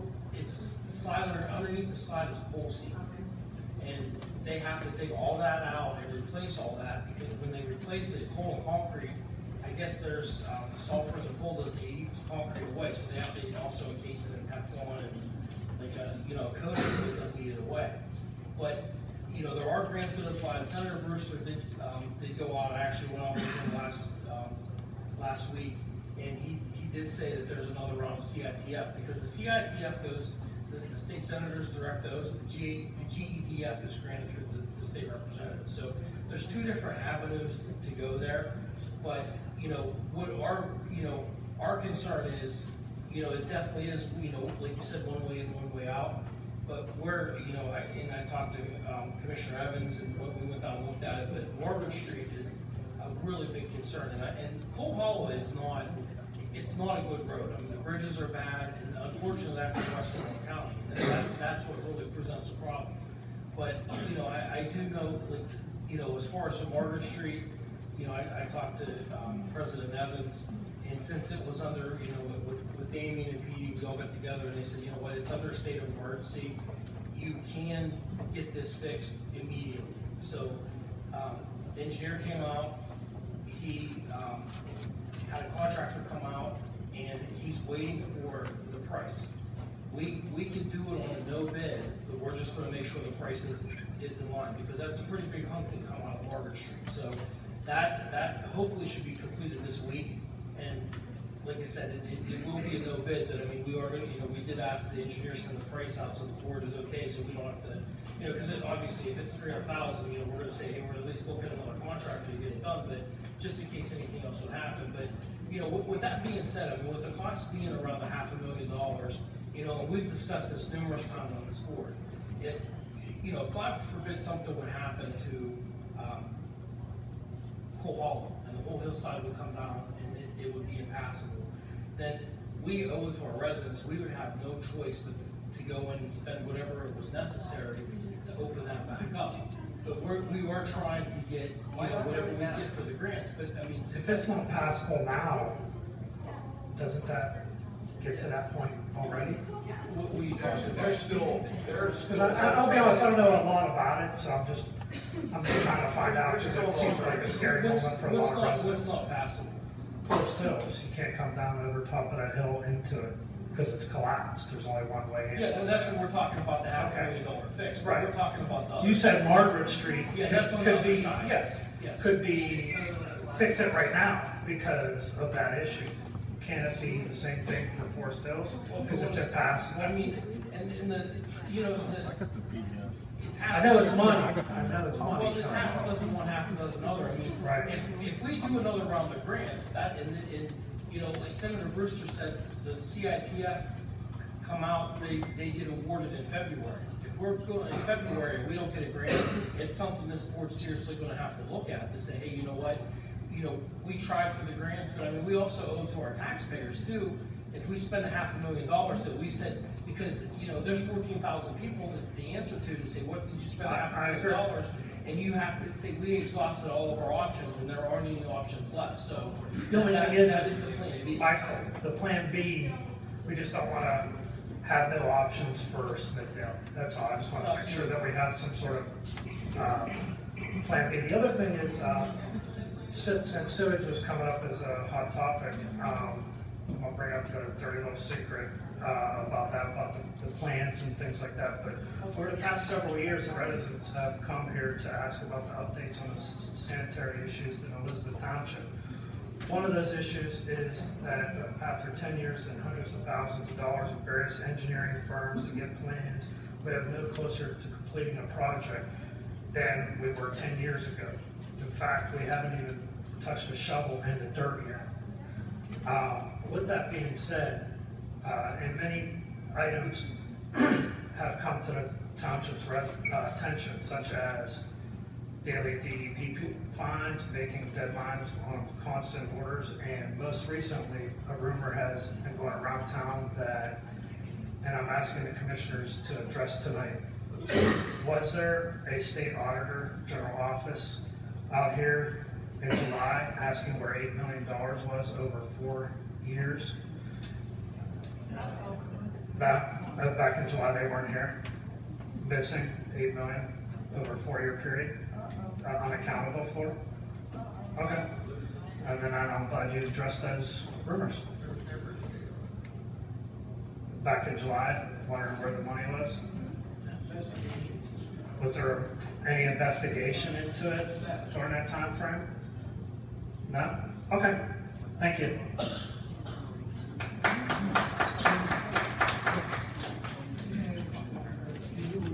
Richard Bennett-Cola. Yeah, I live at 915 Smithfield Street. At the top of the road, people getting flooded. And the public's working out of putting a curb out there. That thing needs to sort. And I mean, you can pass some pictures around the 7th. And I got permission from my 2 neighbors, because they do want to put a pipe down on the top of the road to the county road below me. They can do it. I'll just get everything written from my 2 neighbors. They said they gave me permission that they would sign a waiver to the township. Okay? Jake, you wanna take a look at it? You need Brian to take a look at it, have him check it out as well? Well, I live at 915 East Smithfield. And that road above Loveland, you go to Loveland, you make a quick right. Quick Rosina? Yeah. I don't need water in my garage. I dug a dish deep out of my house, basement.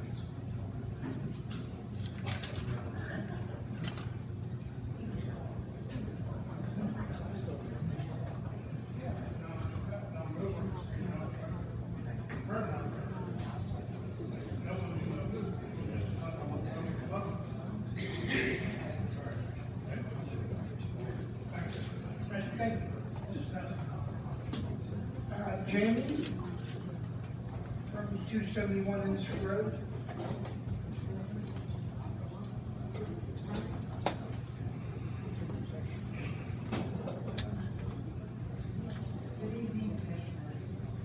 It saddens me that I really have to be here. I'd rather be anyplace else than here. And the fact that I had to resort to come in front of the public with this, and when I tell you what I'm upset about, some people may think it's funny. But people deal with water maybe once every 10 years or so. Chickens.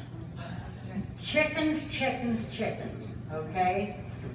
You know, you guys in the years have made many good things, but when you passed that people were allowed to have chickens in the township, was the worst thing that ever happened. My neighbor has chickens, but he is in our yards. My yard, their yard, her garden, our flowers, destroyed everything. Every day, those bloody chickens are over there. They have scratched. My yard is a mess. And it really, And what's your address?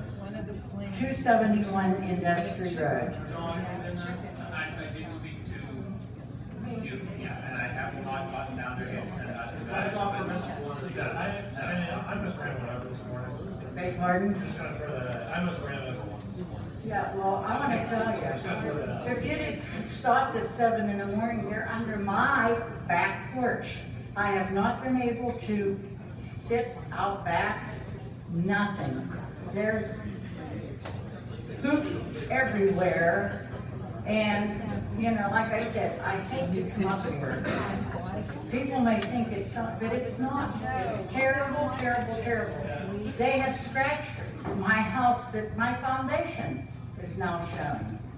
So, I had no recourse than to bring this to someone's attention, because you know what's gonna happen? I'm gonna get in trouble.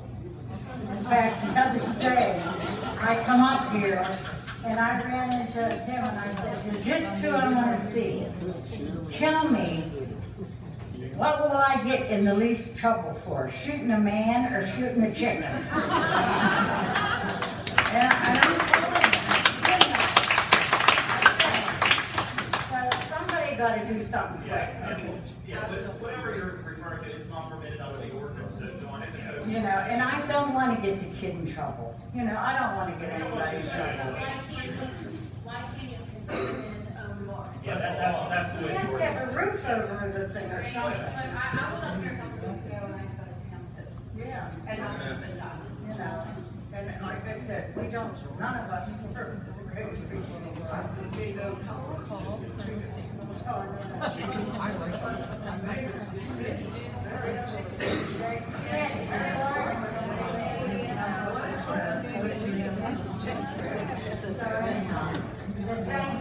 anything, do it quickly. Real issue across the township. I think that's.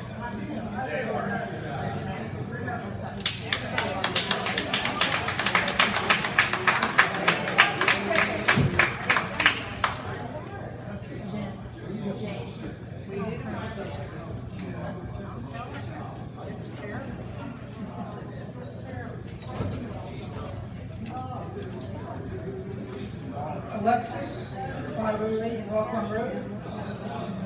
Alex, Quite a while, my girlfriend's kids told me I should get better than I was here last month about the same problem, 508 Rockland Road, for the flooding that's happening. Well, I got flooded once more, and there's shit still in that came back up again from the pipes, and just getting worse and worse, and now they're wondering who's gonna pay for this. The insurance doesn't cover this because they said it's borough issue, not our issue. Go after borough, homeowners, nothing, nobody's covers, it's coming out of our pockets. The rate fire water cost us $5,000, and that's just to remove carpeting and sanitize some of the furniture, but they didn't take away the paneling. That's me, she made me do that. And we want to see who's going to come up here. I just talked to him earlier before the meeting, and they said, I guess one of the people, some from engineers, well, we need something done. We need somebody to pay for this because we're not paying for it over and over again. This happened now 4 times in the last 8 years. And I have a video of how bad the flooding was when it happened the first time on August 10th, as you can see right here.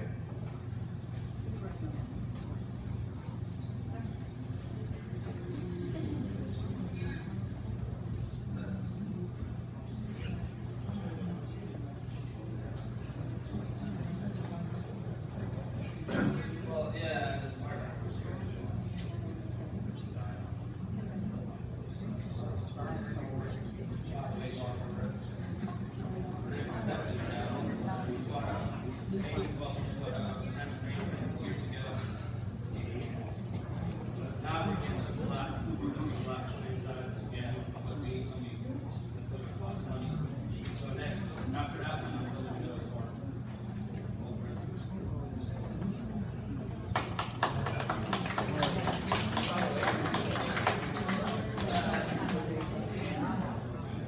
David Laska.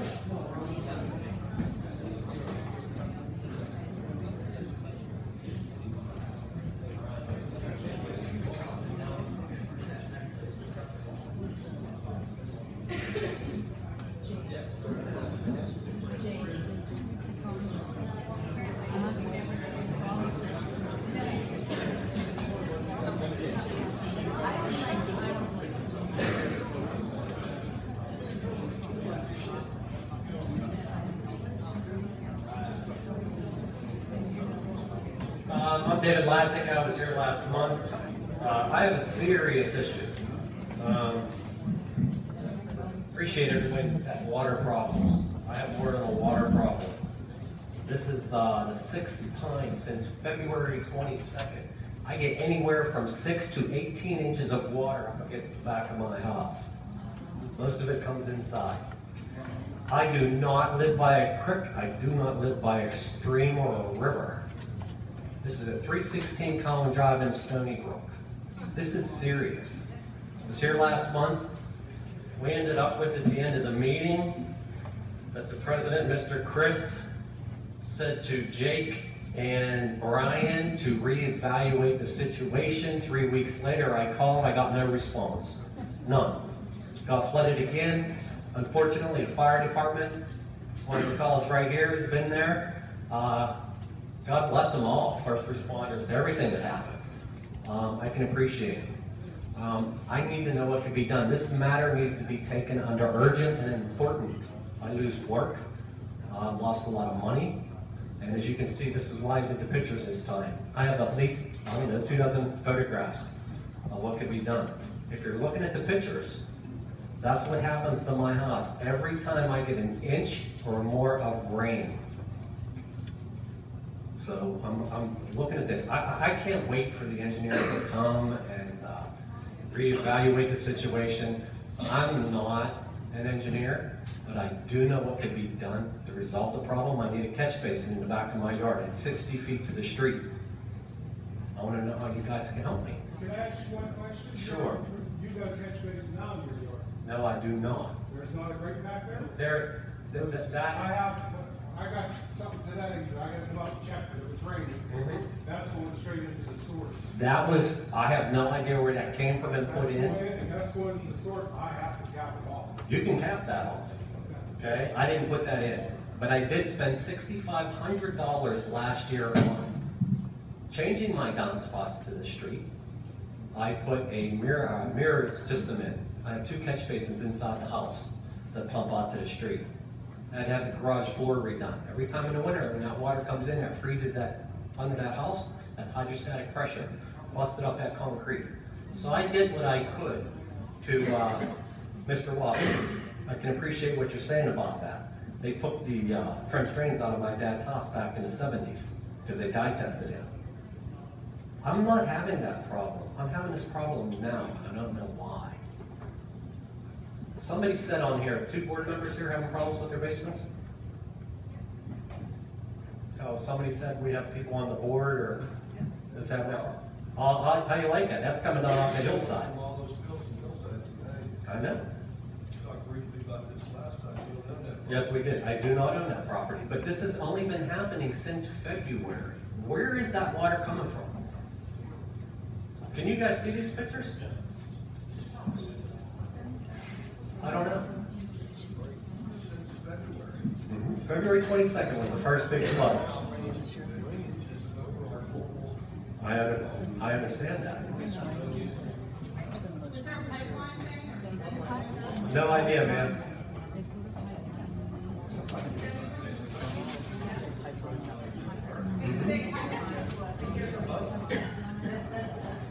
They, yes. One way as far as you can, the other way. Up to Mill Hill. Up and down everything. Pardon me? You gotta go downhill somewhere. It's gotta go downhill. It's all coming to my backyard. I have to dig them up. How about we elevate the house every time it rains? The house is built 2.5 feet lower than the nearest storm drain. If you shoot a line from the back of the house to the sanitary or to the storm It's 2.5 feet. The garage floor is 2.5 feet lower than the street. Who did that? I mean, how was that area even allowed? What I'm saying Did you guys is, look at this yet? We look at it, Ryan look at it? I called. Look at my minutes. I called. I'm not getting any response.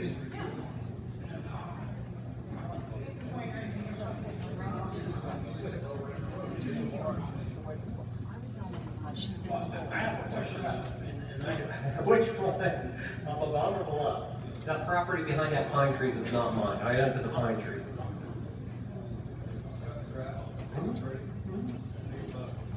Dig a moat. I have to dig that moat all the way down to 48. But then I'm just gonna push it to my neighbor's property. If I get, back in September of last year, I got 30 inches of standing water in my basement, 30 inches. And that's when it finally got to that, where it overrode the neighbor's yard and went down. But then what happened is that neighbor got water in his basement, that neighbor got water. Look at the picture, it's a serious amount of water that's coming down there. The fire company was there and they pumped out 75,000 gallons of water in less than 2 hours. Yeah, they had to, so what do you do? There's a catch. One thing I think we should check on, and I do think that it's a valid thing that we can check on, where he lives on Allen, that company that was talking about the strip mining and blasting is right behind there. So I think we should at least send John up there to make sure that they haven't done any grading, because there hasn't been. There is no grade, no. Okay. But what they did do is the gas company last year come and cleaned the fire line up, cleaned the gas line up. That's about 20 yards of over 300 yards, 20 yards wide and 300 yards long. I have pictures of mine. The year before that. That's a devastating amount of water though, I mean, that's a huge. It is. Year prior to that, the fire company came and cleared their fire lines. So they opened all that up. Okay, but it's still, it's something that I mean, I can't wait. I don't know what to do.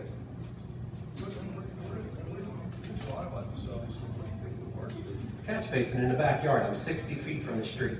I need a catch basin in the backyard, probably a 12-inch pipe out to the street, tap it in.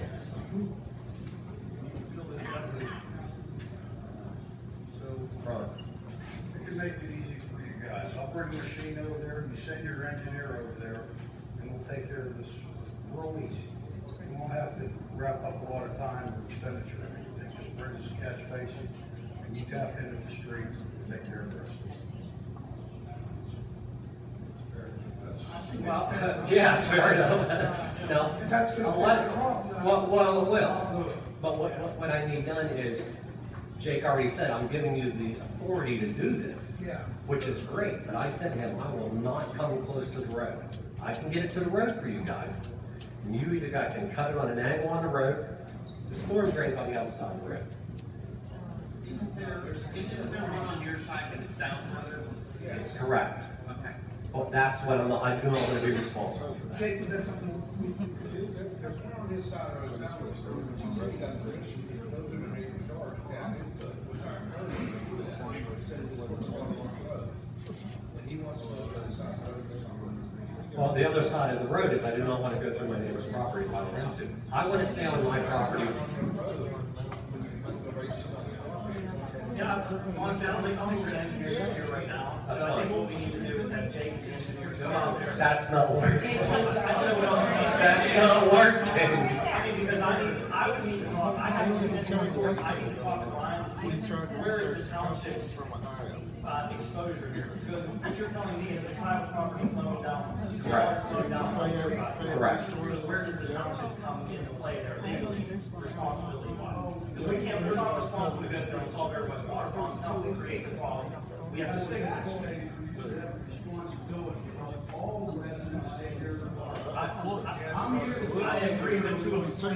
There's so much work. To help take care of this problem. All we gotta do is meet us halfway. I'm not a voting member, so it's not up to me. I'm just telling you the way it works legally. That's the My brother-in-law runs into this problem.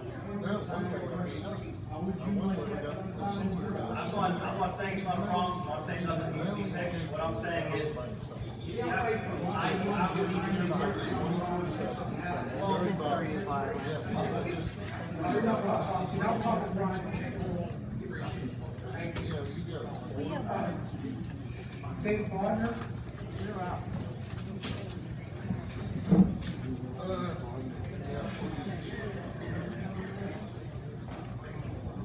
Good evening. Dave Wagner from Arrowhead Drive. These are my concerned neighbors. Unfortunately, I'm talking and hopefully they can too, but we talked to Mr. Snelson last week. He was good enough to have a meeting with us 2 weeks ago. Okay. Our concern is we have companies, and I wish all the people here can hear. We have companies buying houses, residential houses, running businesses on it. And, you know, Mr. Snelson said, you know, it's under the code. Right now, it's legal. But we have one neighbor who was assaulted by this man. And he has a record from down Kennywood. Took 5 cops to subdue this guy. And he's needs 24-hour supervision. And there's young ladies there watching him. We have older neighbors with children. Something bad's gonna happen. Chief Dave, we have speeders. He sent patrolmen up there, so they've been sitting up there. I mean, we have a quiet neighborhood. I've been up there for 35 years, and unfortunately, it's not quiet anymore. And I don't know, Fayette Resources is one of the companies, and then we tried researching this other one. It's based out of Ohio, and that's all we can get. What kind of people are they housing? Yeah, mentally challenged, autistic. They have 24 hours of supervision. Yes, absolutely. I mean,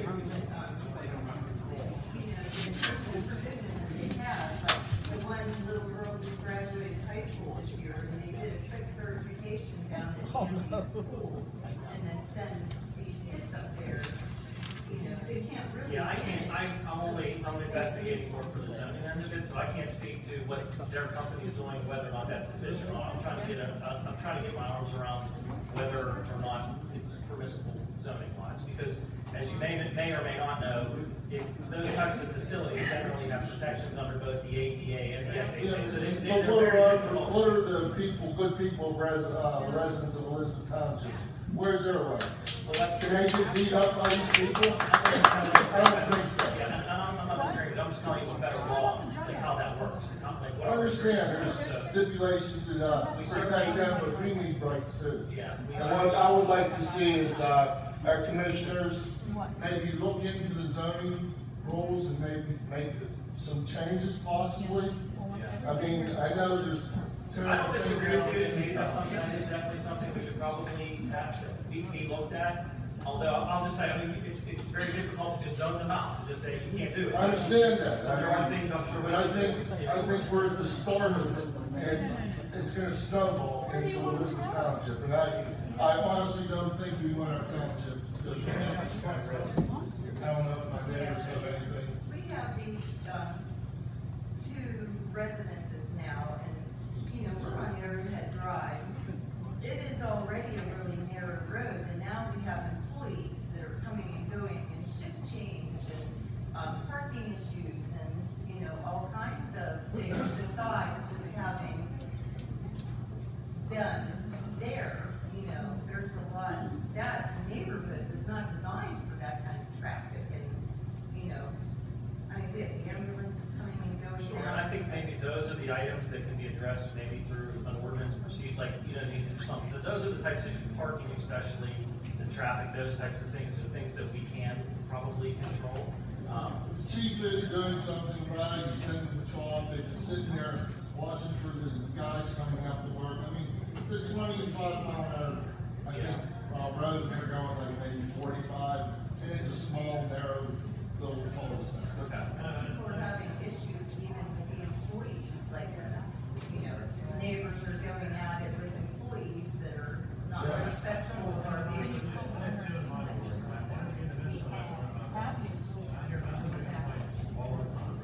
And I'm sorry, right now, There's one at the corner. no one else would put anybody beside this one guy over there who's very violent. I wouldn't put my worst enemy next to him. I totally feel for you.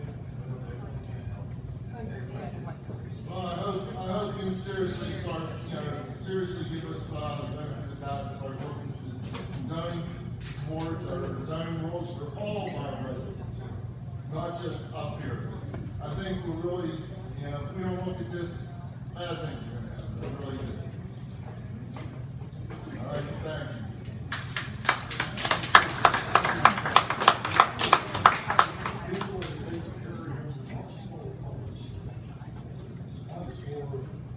I guess. I think you can. If you guys can do that. He's second as hell. People are wrong. I know that.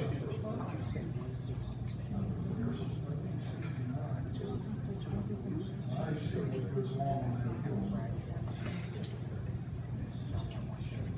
Just kind of, he's ill, the guy's ill. The girl took him out to contractors. Okay? And the girl's one of the neighbors. He seen the guy that lives on the hill, he wanted to beat him up. The girl went and tried to stalk him. He beat her up too. Wow. He's out of line. He's huge.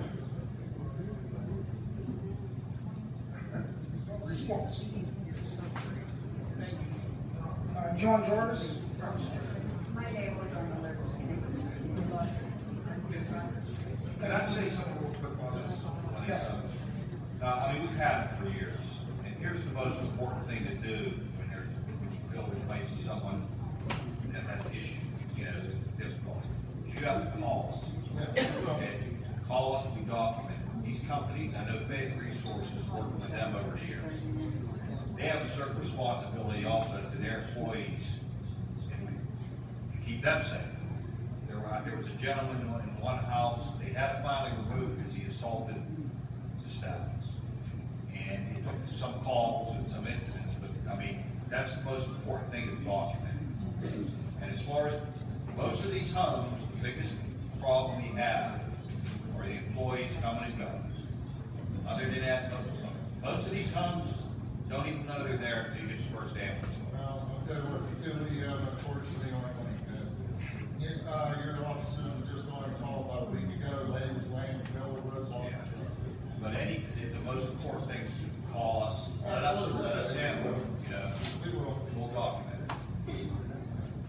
My concern was his parent was schizophrenic and he's not, he's across the street. Yes, she's right across the street. I mean, what's she gonna do?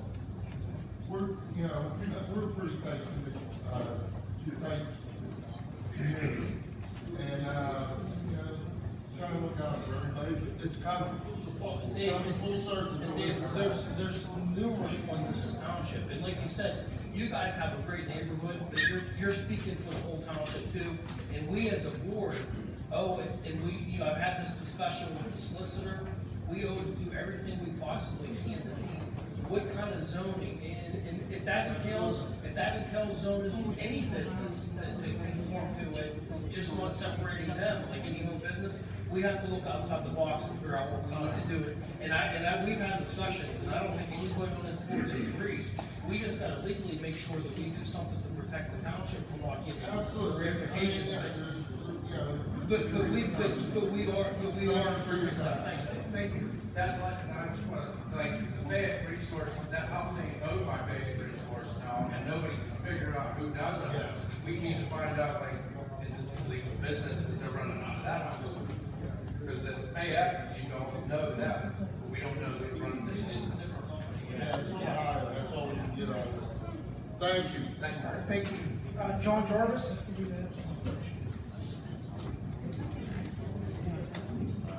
John Jarvis, I'm at 5733 Meek Street, adjacent to Dollar General property. You've all heard from me numerous times now.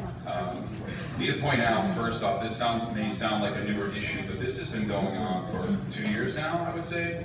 I spent the first year and a half trying to communicate with code enforcement without so much as a response. Never a return phone call, not a return email. So a year ago, I came to the office, we did have a conversation, I asked if we could see the drawings, find out what was supposed to be done there. In that time, I was also in contact with Commissioner Blake on numerous times. She's taken my call to try to get us to some resolution down there. It's a two-sided problem. First is the safety issue with the hillside falling away. They over-excavated, the yard's falling. Now with all this rain, the yard's falling again. It's about 25 feet down. You could fall between the yard and the fence because this is falling away. I got a small child. We have a swimming pool back there. With the weight of the pool and the yard, I don't see this lasting through the change of the seasons again. It's getting very frustrating. The second side of that is the maintenance issue. The weeds were 4 or 5 feet tall this year. It's been cut one time this year by direction of the township. I don't know how many other residents were cited, but I talked to quite a few people that have been cited for their grass being too high. And we've got 4 foot, 5 foot tall with numerous calls, numerous emails, trying to get them to maintain the property with nothing being done. Here, when I was here back in May, we talked about this. A couple of comments were made was that they're going to become compliant, we're going to pull their occupancy permit. Well, they're obviously still in business, nothing's been done. We then sent someone down to mow the grass, we being the township. The gentleman that cut the, I shouldn't even say grass, the weeds, had quite a challenge because it's all a hillside, it's too steep to mow. It was never topsoil, it's all rocks, boulders, ruts. So he had a heck of a time. I spoke with him earlier, as I understand he never got paid for the work that he did at one time. And that's the one time that it's been maintained this entire year. So since May, since the first time I was here this year at the public meeting, because that's what it took to get something moving, the grass has been cut one time. Last year it was cut once by the township guys came by with the boom mower and cut the top side, and it was done one time. I don't understand why they're not made to maintain this. They're violating the code. They should be cited for this. There should be an issue. The hillside falling, again, I know we spoke with Mr. Rakunas before the meeting. There is something moving, but the hillside's falling is a safety issue. So if we were to look at this right now from a code standpoint, is my yard safe? Would you deem that yard safe? If we were applying for a new occupancy permit tomorrow, would it be granted based on the condition of the yard?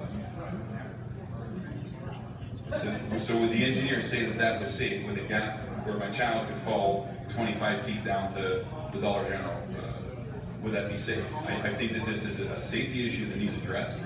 And so now it's going on 2 years, and since I've been coming to the public meeting, we're going on 6 months now, and just tonight, it seems like something. Yeah, we talked with Mr. explain sort of what the difficulty has been and why it hasn't been just as simple as we thought it was originally going to be, but we have made some progress. I'm hopeful that by the end of this week, we'll have additional progress on working to get this resolved. So it's definitely on my radar, definitely trying to do what I can for you. I understand, agree with you 100%, and like I said, I pulled you aside because I want you to know it's not something, at least on my desk, that's just sitting there. I'm trying to keep it moving forward and at least get some resolution for you. I'm hopeful, I think we have something here, and I'm very hopeful that we can get it done for you. Great, thank you. Okay.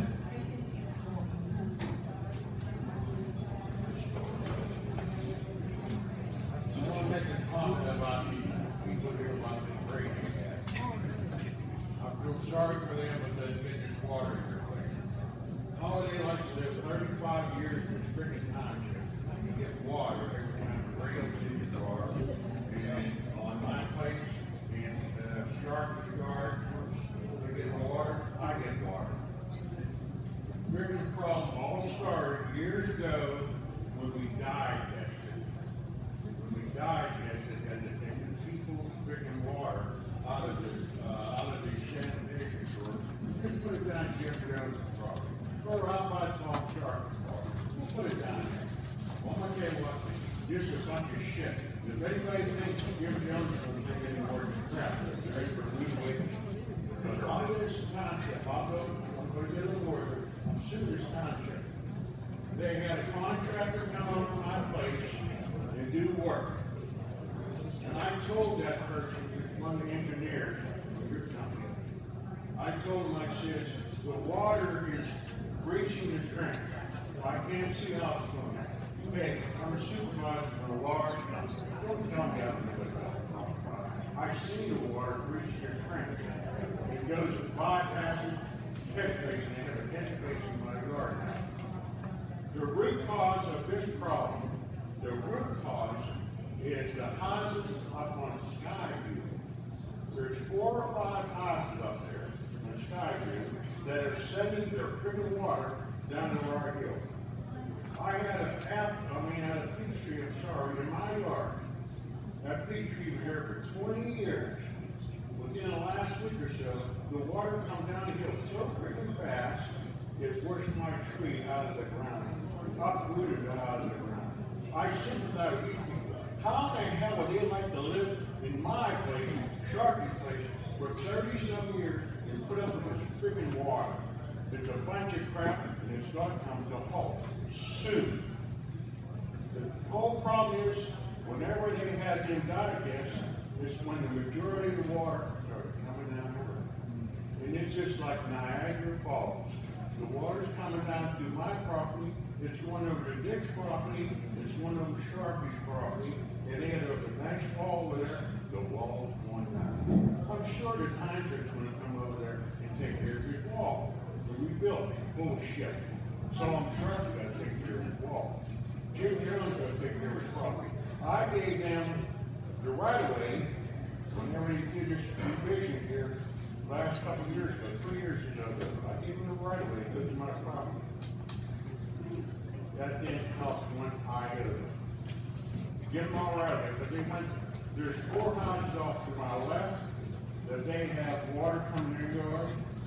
Sharpie and I is the last one on the end of the street, and the water kept coming down. Well, this catch base will take care of it. Bull crap. It didn't take care of it. Period. I was out there recently, pouring down rain, standing at that freaking catch basin and watching how much water was going in. Zilch was going in. If you take a look at the trenches they put in, you will see where the grass is all down because of the damn water coming down the hill at Niagara Falls. Those people up there have to be made to stop putting the freaking water down the hill. One solution to this problem, I'm not an engineer, but I'm not a dummy either. All they gotta do is go up on Skyview there and get them 4 or 5 houses up there, run pipe from them houses, their damn downspouts, into a catch basin. From that catch basin, come down over the hill towards my house and put the pipe into that catch basin in the corner of my property down to dentistry. You don't have to be a rocket scientist to figure that out. It would work. It would definitely work. But I don't know nothing. When I told the engineer about this water, how it was breaching the trend, he disappeared. Poor guy, he would start listening to balls. And Dawn knows him up. He disagreed. But I've seen the water coming through the trench. When it breached the trench, it went out through the trench, went to Lois Dick's property, went through her whole property, over to Sharpie's property, and it was like Niagara Falls, went over his wall. That is bullshit. These people talk about water in the last few years. Oh, they've done this for 30-something years. I went down to the river for 75 years, and it's a bunch of bullshit. I haven't been putting up with this crap now, because I'm gonna tell you one thing, it's coming in increase. Because I have the money, I'll sue somebody to resolve the freaking problem. It explodes. So whenever you guys wanna start over, well, I'm gonna take care of the damn thing. People are getting funny, is worried about Peachtree? Okay, there's no more business before this board, motion adjourned. My friend. Oh, no, sorry. Fred?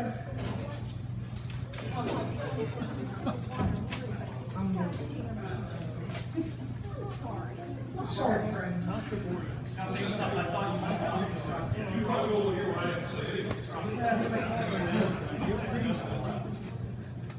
Fred Pickard, I live at 256 Mexico Drive.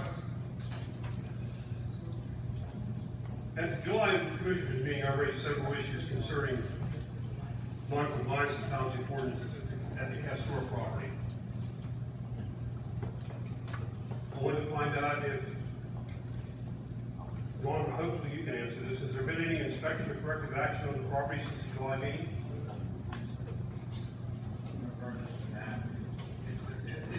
is that he's talking about it being a junkyard. He has a valid junkyard permit. I mean, there's. He also has to comply by the ordinances. Well, he has to comply with the ordinances. You know, at that meeting, you stated that it was permitted as a selling yard.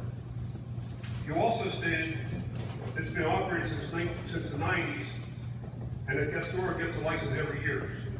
Through the right to know, with township records, we found out that he was issued a permit in 2017, 2018 to have a business. There are no records of anything prior to that. Now you've been here, I know you've been here since July of 2014. So he's had one every year, but you only have records for 2017 and 2018. So how's this every year he's had a permit since the 90s? No, like I said, the property has been owned by him, that business, since the 90s. No, you said it had been operated since 1990. Go back and look at the minutes in the meeting. I have it. Where is it? Okay, so he made your point. Okay? You just make him make his points. Who? Frickin' guy over there. I'll do my best to keep him moving. Our ordinance require, and the state law require, that a junkyard has to have storage buildings for the business. All business can be done either in storage buildings or behind opaque fences. Where are they? If this is a junkyard, where's the opaque fences? Where's the buildings they were working in? You know, you're saying he was given a right to do this in 2017, 2018. Who inspected the property at that time? It's required by our ordinance, but nobody did it. You know, what's the problem here? That, you know, we have ordinances to do, you know, so we have business, we hold the ordinance, we don't have to law. You know, similar to this, Mr. Jarvis was just up here about the problems he's had with Dollar General. Why has it taken us so long? It's more complicated than you think. And Mr. Jarvis knows, I talked to Mr. Jarvis about it. It's not a simple enforcement. I'm sorry, it's a safety problem. A safety problem, somebody should have been on it immediately. Now, your question was. Not several months Why is it later. taking so long? I'm telling you, there's a reason. And Mr. Jarvis is. And I'm telling you, there's no reason to take so long on a safety issue. We're waiting for his house to slide into the Dollar General. That's not true, Mr. Same with Forrestville Road, how did we get out? Safety issue. You know, here tonight, we've heard numerous people coming up and complaining about the drainage issues in the township. We've heard this past meetings. How many of these people have been here before? You know, I keep hearing the same thing. Well, we'll get the engineer to run out and check it. Why does it take so long to have the engineer go out and check these things? I'm sorry, I worked for an engineering company for several years. If somebody told us that there was a problem, we can have somebody out there the next day to inspect it. Within a week, you should have a report in. You should know what's been done, needs to be done. We take months and we don't get answers. So either we're not getting the information to the engineering firm, or we need you to do engineering firm. And paying for it. Amen. Why does it appear that the township code enforcement officer and a solicitor get preferential treatment of the big business over our residents? It's not true. The big business wants something they get right away. The residents want something when we get around to it. That's not true. I vehemently disagree.